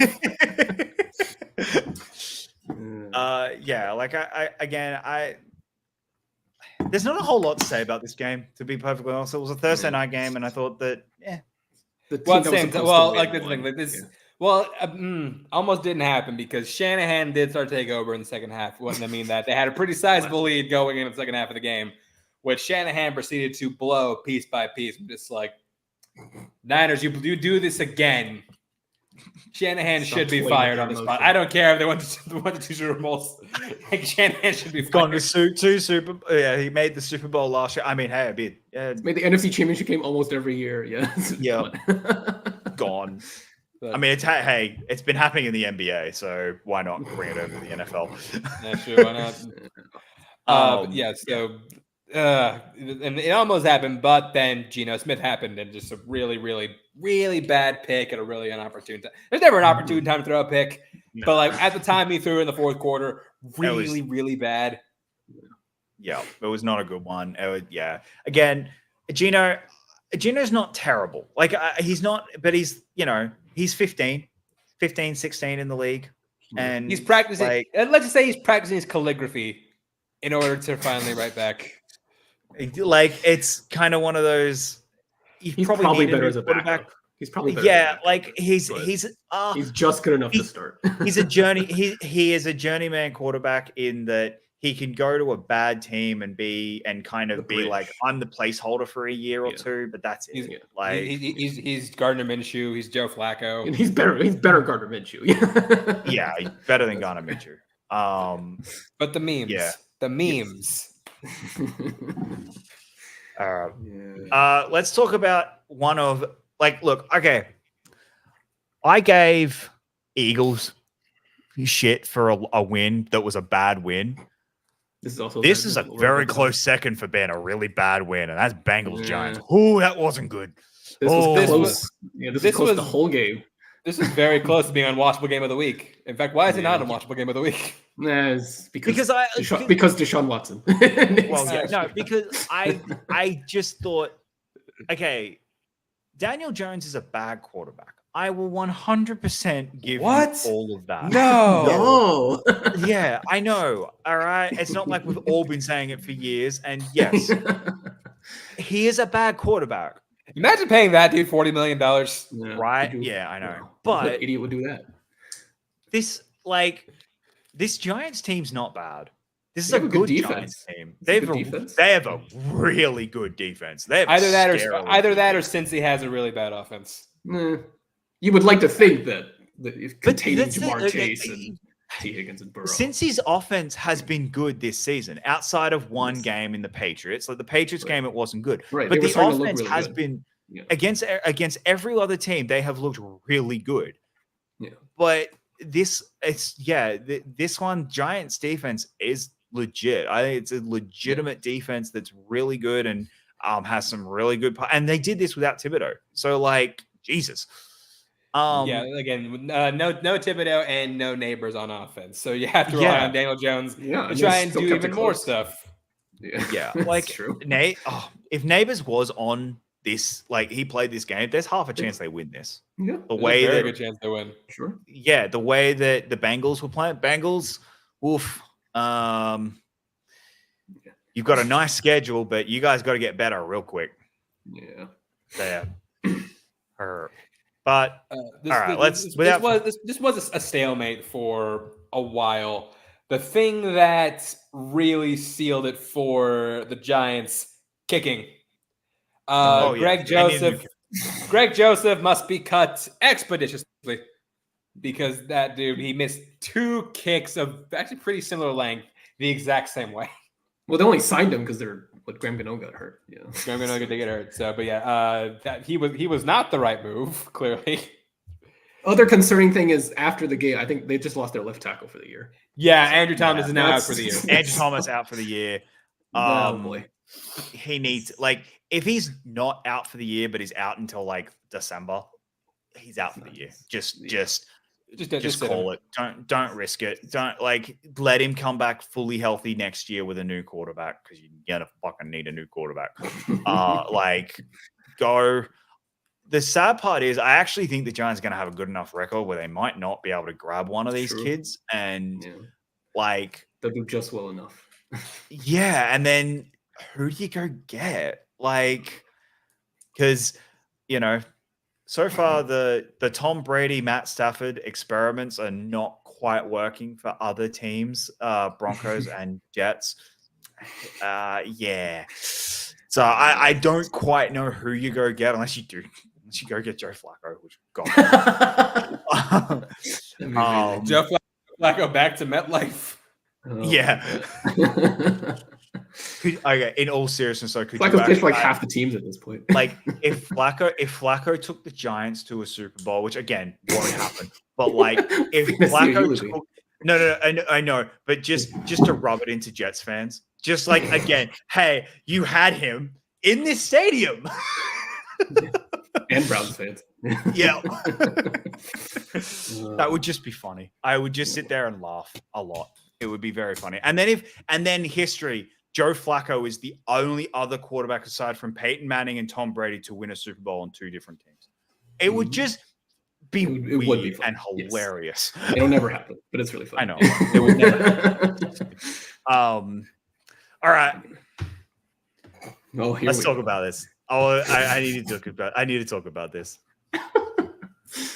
The game first, before what happened after? This is why I pushed the show back, because we knew you needed to be. There's a lot. Oh my goodness. Okay. For starters, get Tyler Bass off the team. Oh. Yeah. Okay. So the greatest take I heard all week, and I need it to happen. It's the best take I have heard, and I need it to happen. Bills call the Cowboys, give him a second for Aubrey.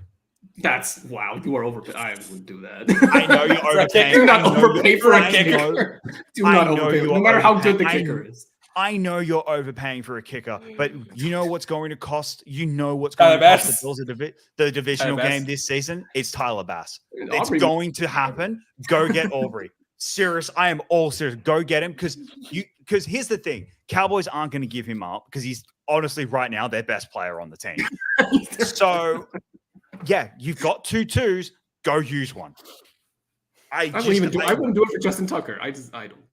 I wouldn't do it for Justin Tucker right now either. Aubrey's the best. Not right now. Aubrey's the best kicker in football. Right? I'm not paying a second round pick for a goddamn. I'm not paying a second round pick for a kicker, no matter how good that kicker is. Why? He's worth at least 7 points a game. At least. Okay, you could still go sign somebody off the street for nothing. Who's probably better than really. Really? The way we're seeing other teams' kickers, I don't think so. The weather did have a little something to do with this. Yes, however, Tyler Bass. Yes, I know. I got you. I know Tyler Bass. Because Greg Zuerlein also did. If you could just sign him off the street, the Giants and the Packers would have already done it, but they haven't because you can't. There is not that great talent of kicker out there at the moment. Yeah. Anyway, so that was a take that I loved. This game, Chance, I owe you an apology. The apology I owe you is that you always got so angry whenever anyone would say that the Browns were going to be good this year or the Browns were going to do something. And every time you heard media and people talking about how good the Browns were going to be because of X, Y, and Z, or because, they just went and got Deshaun Watson and they've got Myles Garrett on defense and people were talking about how good this team was going to be. And you were just getting sick and tired of hearing it because you knew the history and you knew it's the goddamn fucking Browns. They're going to be the goddamn fucking Browns. It's the goddamn fucking Jets. They are going to be the goddamn fucking Jets. And that is what they were. And that is who they are. They are the goddamn fucking Jets. Hold on. Really quick. You cannot tell me when Aaron Rodgers pulled off yet another Hail Mary that you weren't fucking nervous. There's no fucking way you were not scared. I mean, for a second. I was a little bit the same way you got a little bit nervous when the Browns are 3 points closer against you guys and you're sitting there going, please don't. I don't want to lose to the Browns. But It's the Jets. Yeah, did you see what they did outside of the Hail Mary? Like nothing. Yeah. I'm so like they looked back. Like, okay, look, that game was turning into a blowout without the Hail Mary. Without the Hail Mary, that game's a blowout. The Bills had dominated them. They were on top of them through the entire game, and then they got a Hail Mary because apparently Sean McDermott doesn't know how to defend a Hail Mary. Apparently Aaron Rodgers, that's the one play he's always. Well, that's the one thing he can do. McDermott is the one coach in the world who's like, oh, on a Hail Mary, don't give the defensive PI. Despite the fact I've literally never seen defensive PI ever be called on a Hail Mary ever. They just don't call it. And so he's just like, yeah, don't give it. Don't give them an opportunity to. It's like, well, look, it's the one time in the world you maybe can. So that drives me nuts. But also, Rodgers, he is just, I'm sorry, he's washed. He's done. He is not a great quarterback anymore. He is good. But Zach Wilson gets you the same record. Right now, Zach Wilson has literally right now, Zach Wilson would have. They scored the same amount of points. I think that's all the stat. That they scored the same amount of points with Zach Wilson. Because Zach Wilson wins against that Patriots team. I could win against the Patriots team with my eyes closed, to be perfectly honest. I don't know how many teams are winning against that Patriots team. Except Deshaun Watson, apparently. That's, I think, the one quarterback who wouldn't. And the Titans lost that game. The Jets didn't win that game. The Titans lost that game. Well, we'll let this happen. That's but that's what I mean. That's so Zach Wilson probably gets away with it. And you know what? Zach Wilson probably wins the Broncos game. Probably. Yeah. Aaron Rodgers cost him that game. The Jets. Aaron Rodgers also cost him this game. Yeah, but he won't admit it. Even though Tyler Bass very much tried to keep minutes. They tried. And throwing the Mike Williams under the bus. Not only that. No. Okay, I need to stop watching sports shows, but I also love watching sports shows. And the amount of people who I have heard over the last, and Jets fans over the last 48 hours being like, yeah, but they're a defensive holding play and a missed field goal away from winning that game. Like no, you're fucking not. You're a Hail Mary away from winning that game because you got a Hail Mary. You got lucky on the Hail Mary, and then Tyler Bass had to miss 2 kicks as well. So, sorry, miss me with the we got unlucky. No, you got fucking lucky here. You don't get both. That's the game of football, guys. I have learned how much I really, really, really don't like the Jets either. And it's just I used to feel sorry for the Jets because they were the Jets, and then they got Aaron Rodgers, and now I fucking hate the Jets. I was maybe so this is why happy Mike's we not won on the that show. game. He knew how Jacob really so felt. Happy we won that game. I needed to win that game, and I'm so glad we did. Josh, that run, oh God, that third down run, every man and their dog could have seen that that's what was coming, except the Jets, apparently, because they did nothing to stop it. Yeah, guess what? Robert Saleh wasn't the problem with this team. No, clearly not. And who did we fire? We fired Robert Saleh. Yeah. No, the offense is the problem with this team. You stupid organization.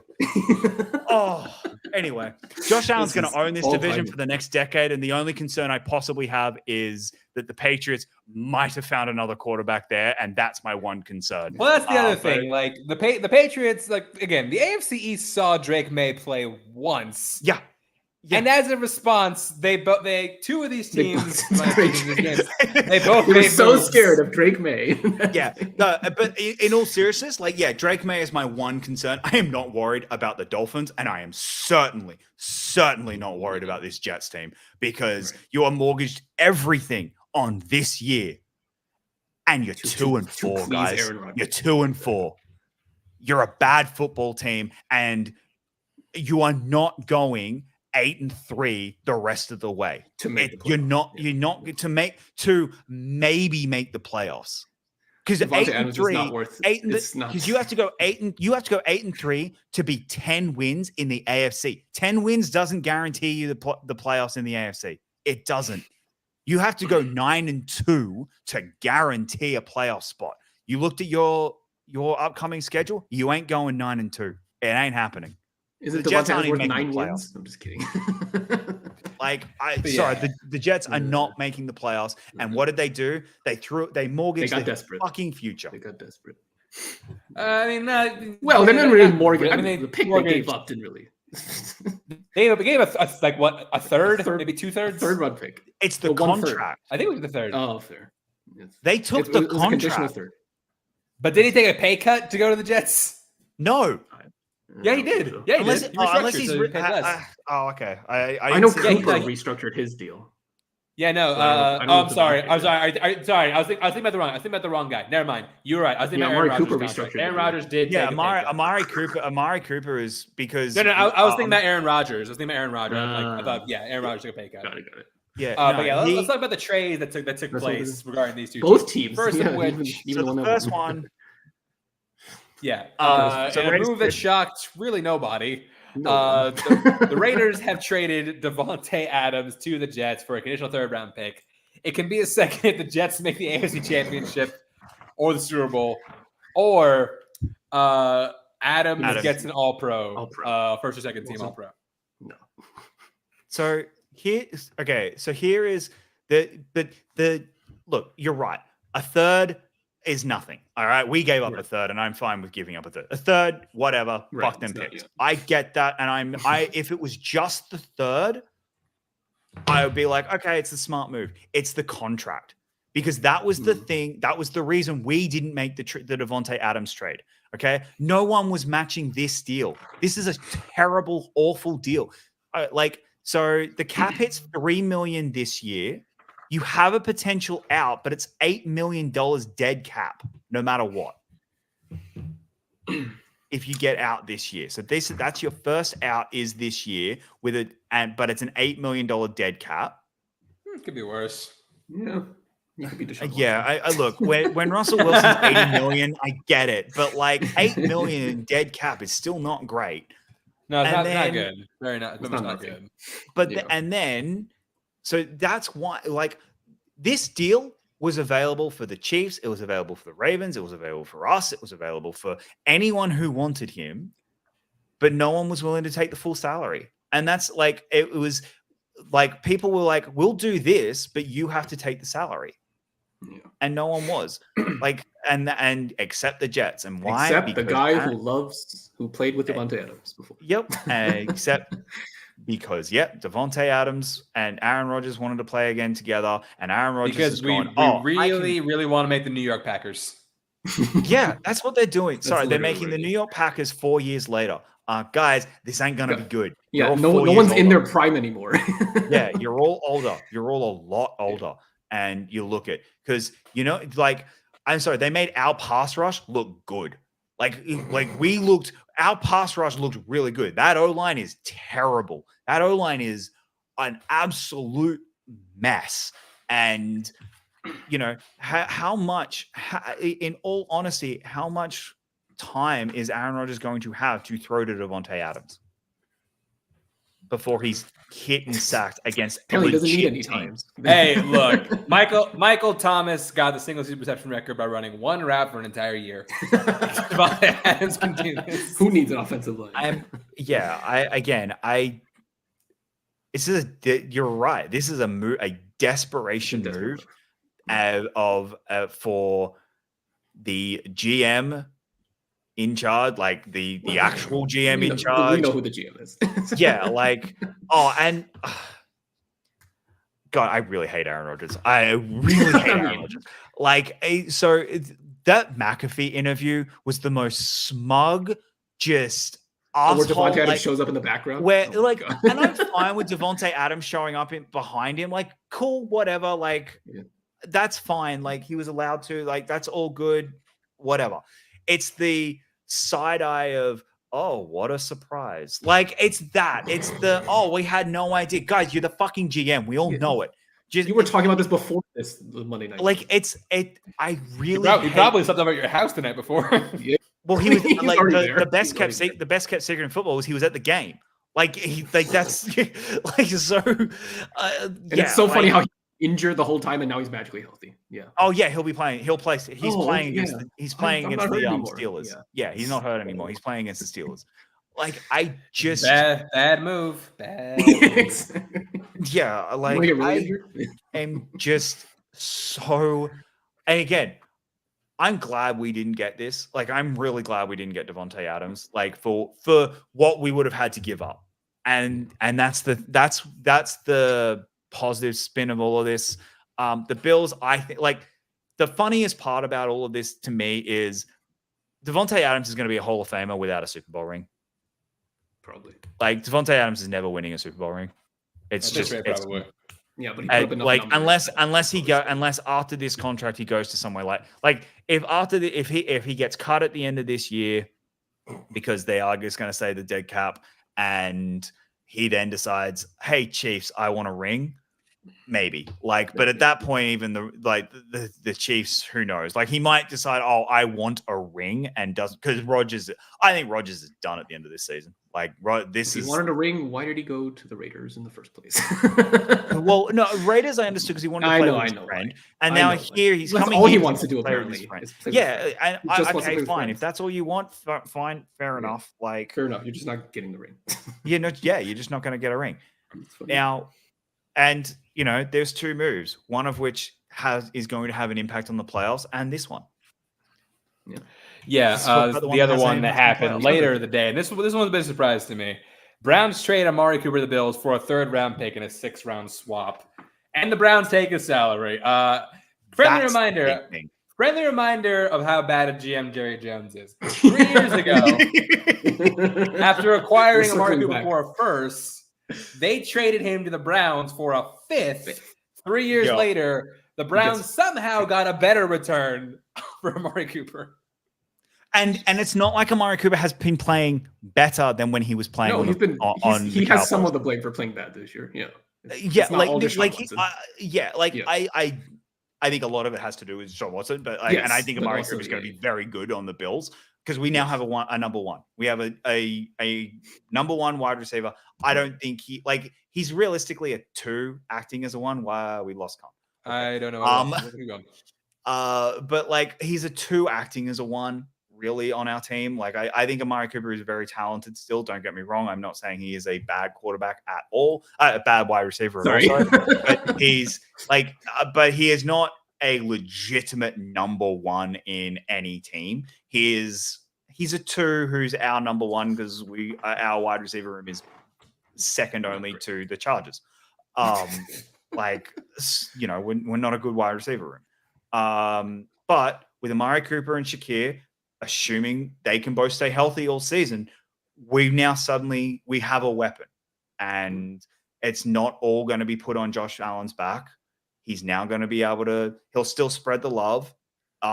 If we've got Shakir and Amari Cooper and Coleman can start getting open again, and I kind of like this room. More important. Yeah, sure. You have,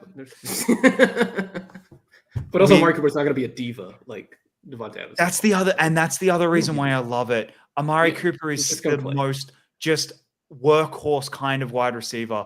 I don't have to deal with the digs anymore. I'm just I'm so happy. I love this trade. Oh, you are going to be so pissed off if Amari Cooper becomes Stephon Diggs 2.0. Well, but here's the thing.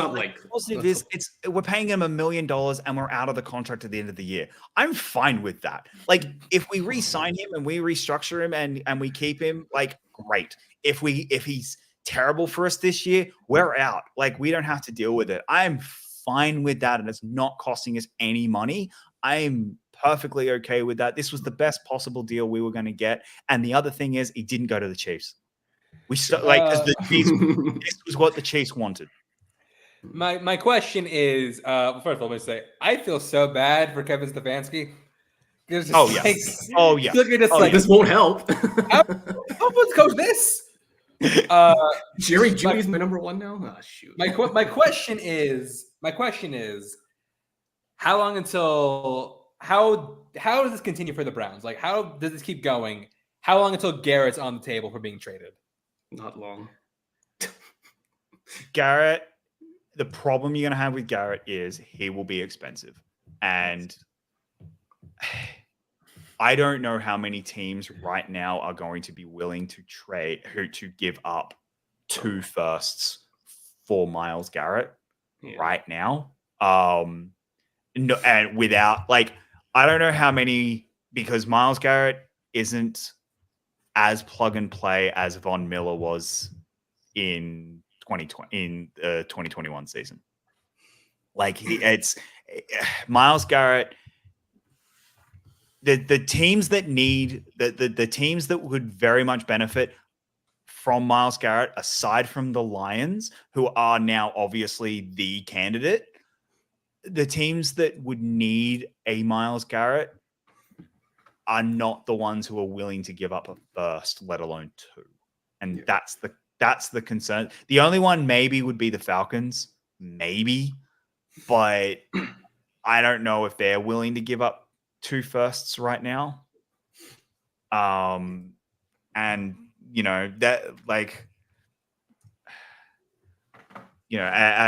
maybe the Packers, again, because that division is so goddamn scary right now, they may decide. But again, it's the Packers.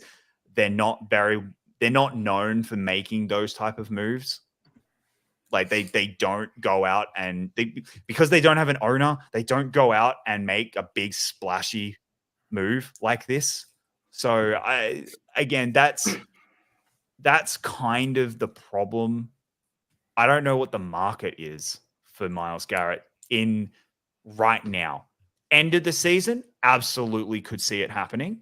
I don't see it mid-season right now, unless it's the Lions. Someone blows them away. Yeah, the Lions are the Lions are the team I'm looking at because if you're a seller right now, then the Lions. That's the concern. Very, very big need. And that's the concern for me is they know that they know it's a seller's market, so we want 2 firsts instead of at the end of the year when it would probably be a first and a third, if that. You know what I mean? And at the end of the year, you're not taking on a lot as much of the contract. You can do a lot more restructuring at the end of the year because his contract's a lot nicer at the end of the year. Mm-hmm. So that Myles Garrett, again, the Max Crosby one, I think is I think I would be leaning more towards Max Crosby simply because it's an easier contract to play with. He's from Michigan. It would be a lot easier of a culture fit as well. Yes. I think he will play for Dan Campbell a lot easier than and this isn't a Myles Garrett thing. I think Myles Garrett would actually do really, really well in Detroit as well. I just think ownership wise, you could convince Mark Davis to give up Max Crosby. I don't think you're convincing the Haslams to give up Myles Garrett right now. I just don't. Well, I mean, you had to really do some convincing for the Haslams to do it. Yeah, you're really going to have to. Yeah. That's going to do it for the week that was, and I look forward to the week that is coming. This is our Week 7 preview as well as stunks or not stunks. On a bye this week, we have on a bye? A good team and a bad team. Yeah. And really, the bad team is not the Bears. Yeah, no. Yeah, right. A team that is kind of we don't want the bye right now. I mean, they kind of do because they're coming back from London. And a team that is a team that is licking the roof. Happy they're on a bye, but also is and an owner who is Jerry's pissed they're on a bye right now. He'd be desperate to have them playing this week. Anyway. All right. Starting with our Thursday night football game. It was nice to have a good game. You can pencil this in for unwatchable game of the week. Yeah. This is gonna be. I'll be working. Let me check. I will be exercising the demon of smile too, at least for the end of the game. The over-under is 37 or whatever it is, and even that's high. Is it 37? Yeah, take the under. Something like that. Yeah. Spencer Rattler again, without Olave and without Shaheed, I believe. So yeah, the one. Look, I think the Saints win this or make it close. The only reason I say that is that Broncos defense was horrific without Surtain, and he can't play this week because he failed his HIA. I think even without Surtain, the defense is talented enough that they should still beat this team. This Rattler has no one to throw to. Yeah, but there is Alvin. Kamara, just dump offs to Kamara all day. I honestly wouldn't be surprised. He's going to get like 100 targets. Yeah. So that's that's why I'm going Saints on this one, just because that Broncos secondary without Surtain looked atrocious against the worst against the worst wide receiver room in football. So yeah, that's not great. I'll go Bo Nix over Spencer Rattler. So that's fair. Let's see. I'm also going. It's close. Also, Sean Payton revenge game, technically. Yeah, yeah, that's true. His former. I don't like Sean Payton, so I'm gonna pick New Orleans. For Stonks this game. God, who do I even pick? Good luck. Courtland Sutton.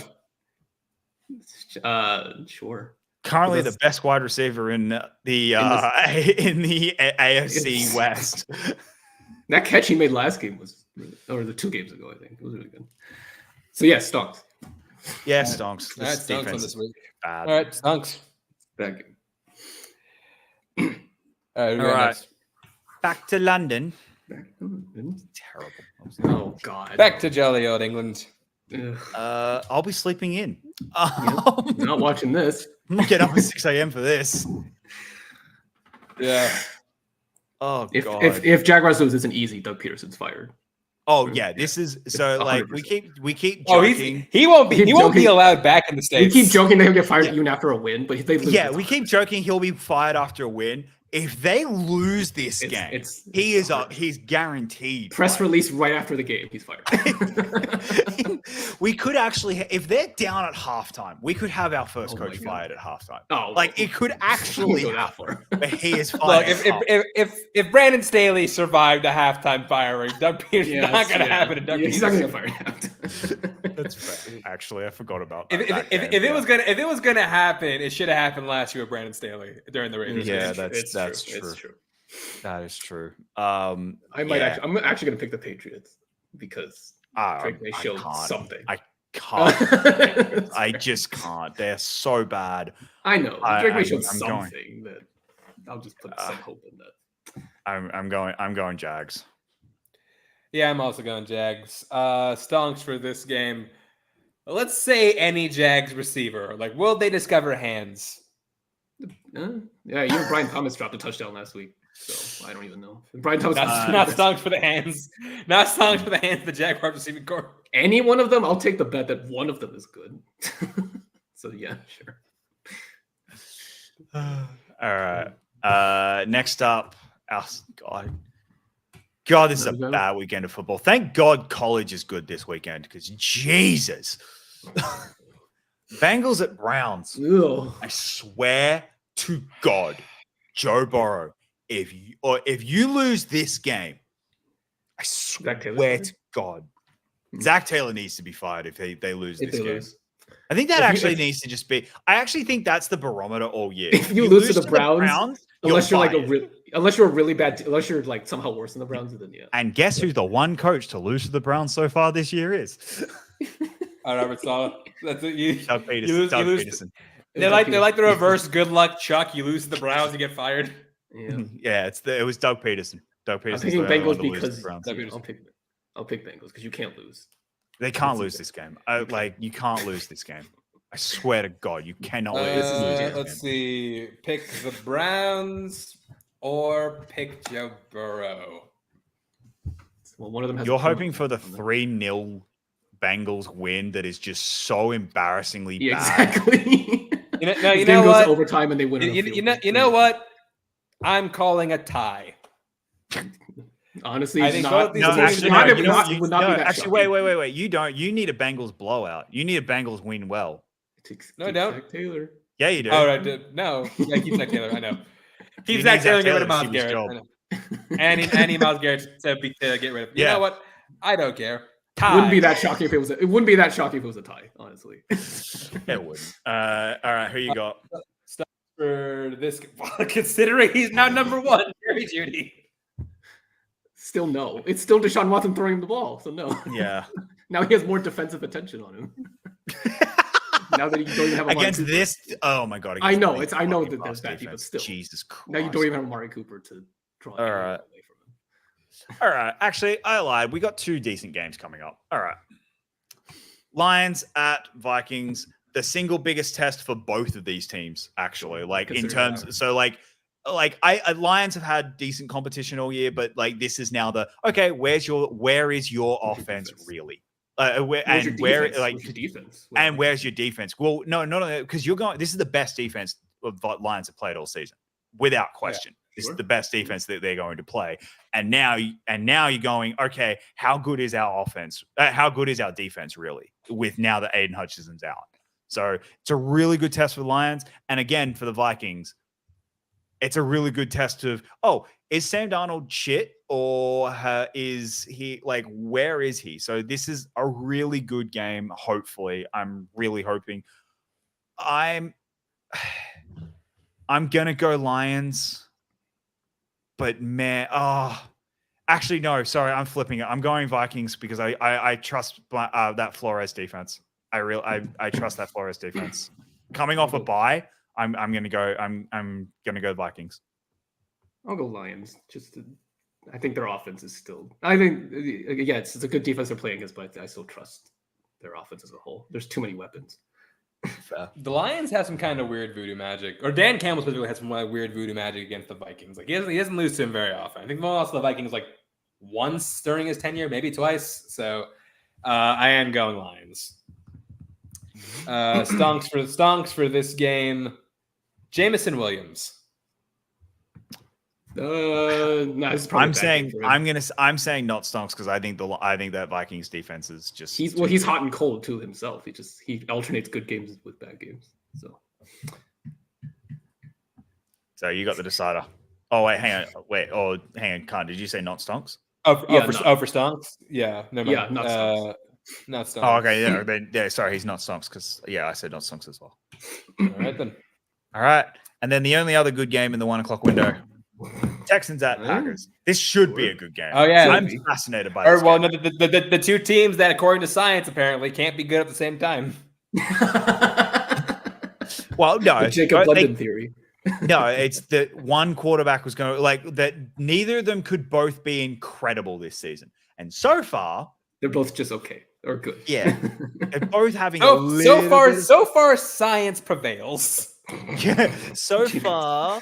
Did you do your own research? Both having a little bit of a secondhand syndrome, but yeah.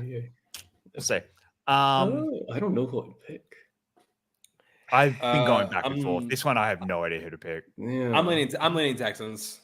So am I. I'll lean Texans as well. That Texans defense against. Honestly close. Yeah, I don't understand how this is -3. This I get home field advantage. A home field advantage, but this should be a -2, -1.5. This is a pick'em. This is an absolute pick'em game.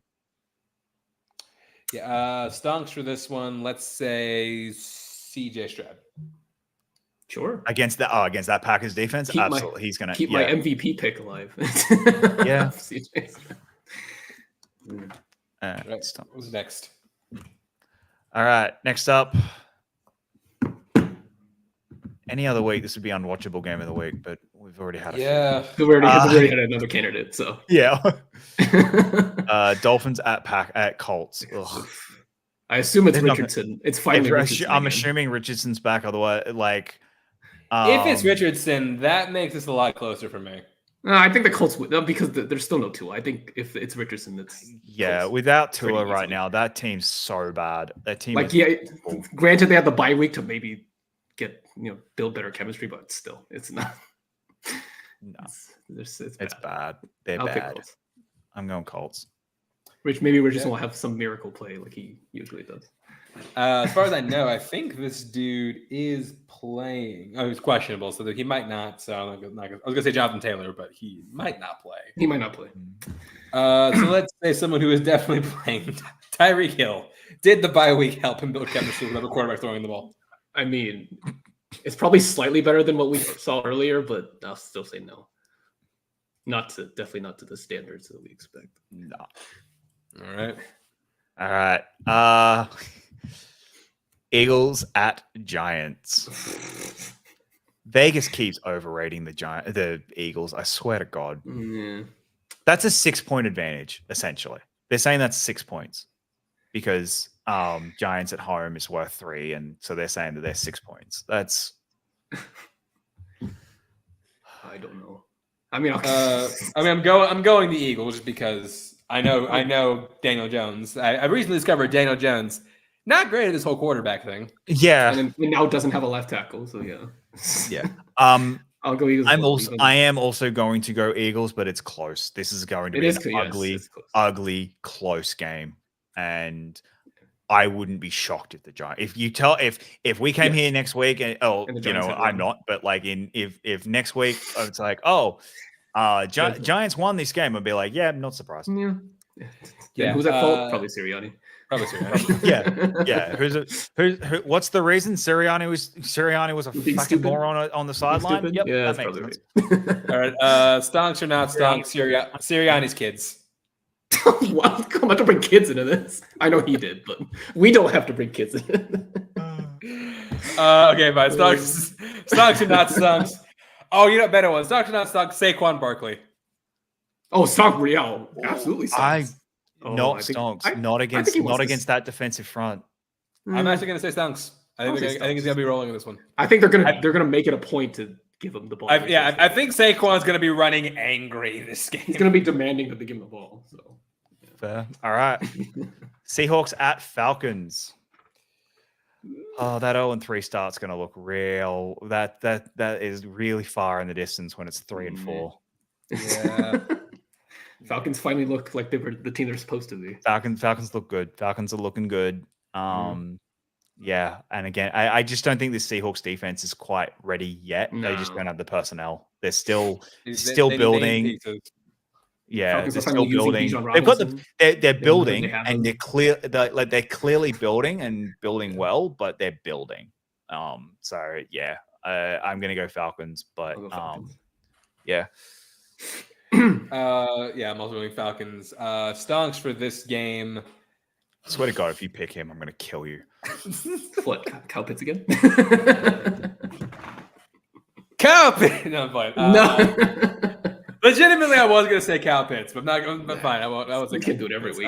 Between a man, you know what? The bond between a man and that tight end he watched in college, who just cannot let go of how good he was. Bring me back to the glory days. They're two indelible bonds. It's the guy and the tight end he watched in college, and a boy with a mediocre wide receiver. Yeah. Just I remember you, Jericho Cotry. But no, the actual song for this one, someone's like quietly been like kind of stonks for a good chunk of the year. Darnell Mooney. He's been playing well, sure. Actually. I'm gonna say stonks. He's been playing well. All right. Who's next? Look here. I swear to God. You lose this fucking game. There's no way. There's not. But this is the type of game that Sean McDermott loses. All right? I swear to God. We cannot lose this fucking game. Jacob, if you lose this game, if you lose this game, I am dragging you from whatever you're doing that day, and I'm bringing you on this show. Oh, come on. If we lose this game, I will come on for that 5 minutes so you can berate me. All right? After what I just did to the Jets, I'll deserve it. Because I swear to fucking God, if they lose this game.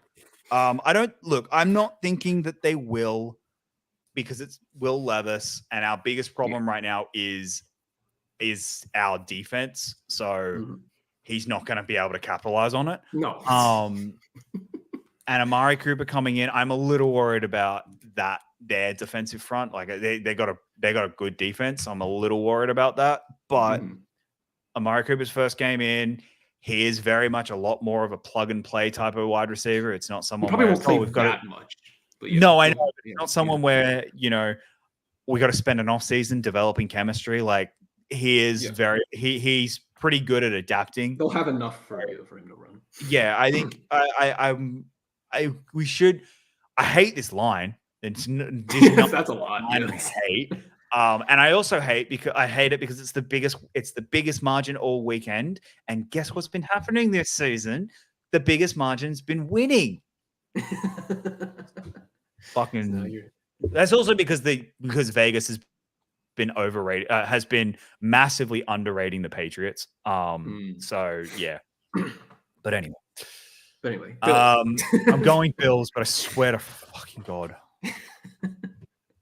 Don't even think it. For this one, stonks or not stonks, the Bills ball boy, does he survive? The ball boy? What happened to him? I must have missed this. Oh, you remember when Will Levis murdered the ball boy for the other team? I'll have to go back and look. Okay. But no, stonks for not stonks for this one. Say Tony Pollard. Yes. Against our run defense? Yeah. I don't think Spears is playing either, so it's just gonna be him. Fuck. And we know Will Levis can't throw to Calvin Ridley, so that's the one thing I have going for me is that Calvin Ridley is not a good wide Give me the ball in the first half. Yeah, okay. Yeah, like that'll change everything.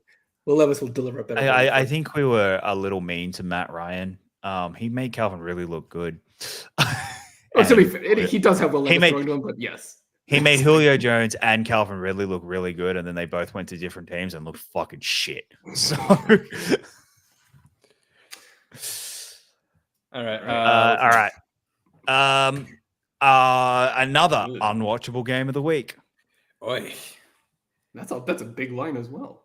That is a big line. Wow, it's the fucking Panthers. I know it's the Panthers line. And the Commanders but the Commanders have looked good often. Like let's be real. The Commanders are probably going to score on every single drive this game. That's true. Probably. And I don't know. Most of them. I don't think the Panthers will. I think the Panthers' offense is that bad that they won't. So yeah, the Commanders win this, and it's going to be ugly. It's going to be a boring game. I'll agree. This will be in the red zone corner that doesn't get played. They'll cut to this. They'll cut to this game a lot, but it will only if it ever cuts. Touchdowns will be scored. Yeah, no, they'll cut to this game a lot. If they ever cut to it and the Panthers are holding the ball, some shit's about to go down. You're like, oh, something bad's happening. Oh, something. We just got either a hilarious play or a touchdown. Yeah. Stonks for this one. Let's say Austin Eckler. Sure. I don't know if Brian Robinson's playing, but no, because they're just throwing it. They're liking to throw the ball and get Jaden Daniels to throw the ball and get him more comfortable with doing that. So I'm gonna say not stonks. I'll say stonks. I don't know if Brian Robinson's playing. If he doesn't, that's even more. Chance. Your call. Actually, I will say stonks. I feel like against that defense, they'll get him rolling. Stonks on Austin Eckler. All righty. At least I think he'll be like a short pass magnet in that game. True. Well, he's used to that. All right. Next up, Raiders at Rams. Well, Raiders without Devontae Adams. Well, they already didn't have him for the last 3 weeks, but yeah. No, I know that. No, I know. Aiden O'Connor at quarterback. Yeah, that ain't working. And Max Crosby, who may or may not want to be there anymore. Could be. Oh yeah, we didn't talk about how he shoved his own coach. Yeah. Yep. And then try to say like it was a happy shove. That you're looking at him like, no, you're so full of fucking shit. Aaron Rodgers was like, I know what a happy shove is. Chad, I'll show you a happy shove. Yeah. Is my Adrian Pierce coach being fired at the end of the season take the end of the season right now? Maybe if he had shoved Antonio Pierce, I'd say maybe. I do not think Antonio Pierce is the head coach of the Raiders at the end of this season. Maybe it's more likely than at the start of the year, but we'll see. Yeah. I don't know what I don't expect Antonio Pierce to do, but I also like. No, I agree with you. No weapons now. I said this when I said he was getting fired. It's not going to be his fault. It's just going to be they weren't good enough, and he's like, I'm gonna go grab a different coach because there's too many good names out there. Yeah.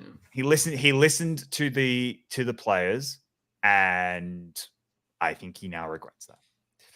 Anyway, I'll pick the Rams. Yeah, Rams winning this game. Rested off the bye. Yeah. I don't like this. I don't like this line. I will admit, I don't like. It's a lot for a line. team that they might have Cooper Kupp back, but that's not a guarantee. So if this is the line, they're assuming Kupp's back because there's no way that this is a massive overreaction to Devontae Adams leaving because it's one or the other. So yeah, I don't think this is a good line. I ain't touching this game with a 10-foot pole because it's the Raiders. Both teams are not. Yeah, particularly. I don't. I touch it money line, but I probably wouldn't touch it in the spread. No, yeah, I ain't touching it. I'm not I don't like this line, but it's also the Raiders, so I'm like I don't trust the Raiders enough to make it within 7 points. So yeah, that's true. Stunks for this game. Matthew Stafford, MVP candidate. Matthew Stafford, does he rebound? This game he should do well. Having Kupp would definitely help, but I think even without he should be. I gotta say no. Actually, no. I'm gonna say Stonks. This game, it's the Raiders. I'll get Stonks Stafford. Even though Kupp. Yeah. I just realized. Oh man, that's bad timing for Craig and Nancy. Yeah, I think they're both going to the game. They're both. No, they're in Vegas. They're in Vegas that weekend. No, they have informed me that they're going. They're gonna make it back in time for this game. Oh my god. They're going Saturday, right? They're only going. I will say, very good chance Craig is on the show next week. Yeah, very good chance. That's fair. All right. This has a chance to be game of the week. Chiefs at Niners. Super Bowl rematch. This has a chance. This should be a good game. This line is so disrespectful, like straight up, so disrespectful to the Chiefs. Yeah. How are the Chiefs underdogs? How are the Chiefs underdogs right now? I just don't get it. I don't get it at all. Given who the Niners have lost to. If the Niners were had McCaffrey and had everyone, maybe I would understand it. They don't. This is Mason's even hurt. So yeah, you might even have Mason. This is Chiefs win this. And this is one of my bets of the week because this is a dumb line. It's a dumb line. I'll pick Niners because I don't want the Chiefs to win. Against my better judgment. I don't want either to win, but because you don't want Brandon Ayuk to win.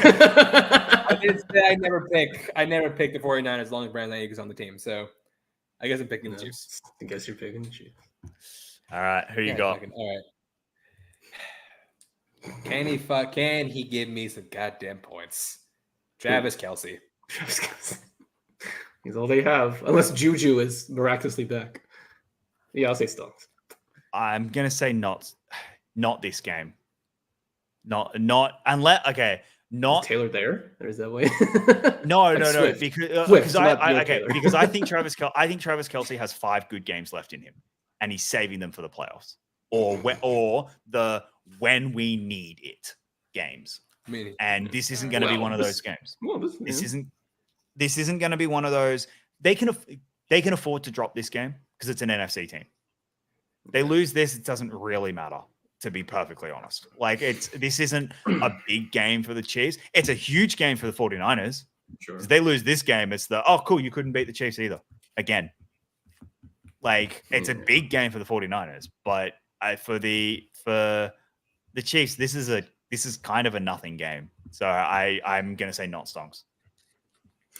All right. I will say Stonks because I need the fantasy points. Sake of the fantasy team. And then this is Mike. This NBC praying to God that the Mets does not go to Game 6, and I think at this point, I think it is going to a game 6 if the Mets want to survive. Yep. Oh God, yes.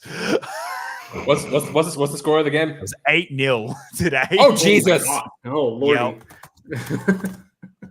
And that was a Mets home game. So Dodgers have control again.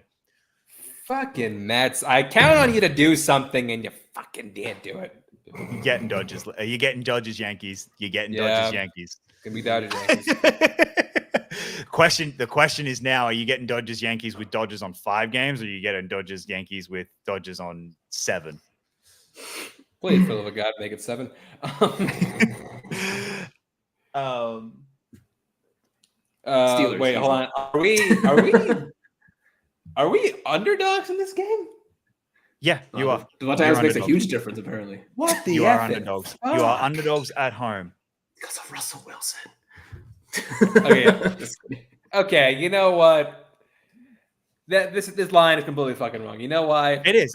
Straight up. It should be because the Steelers' offense is about to become unlimited.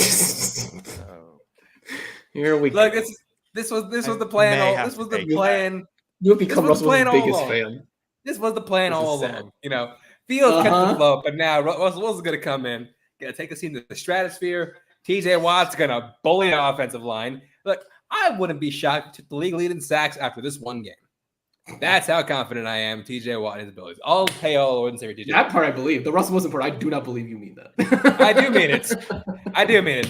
Russell Wilson's going to be not stonks of the week next week. Look, we already lost. We already dropped one game on Brian Dunn that we shouldn't have dropped on Sunday Night Football. We are not going to do the same thing, especially not to you, Aaron Rodgers on the Jets. This ain't happening.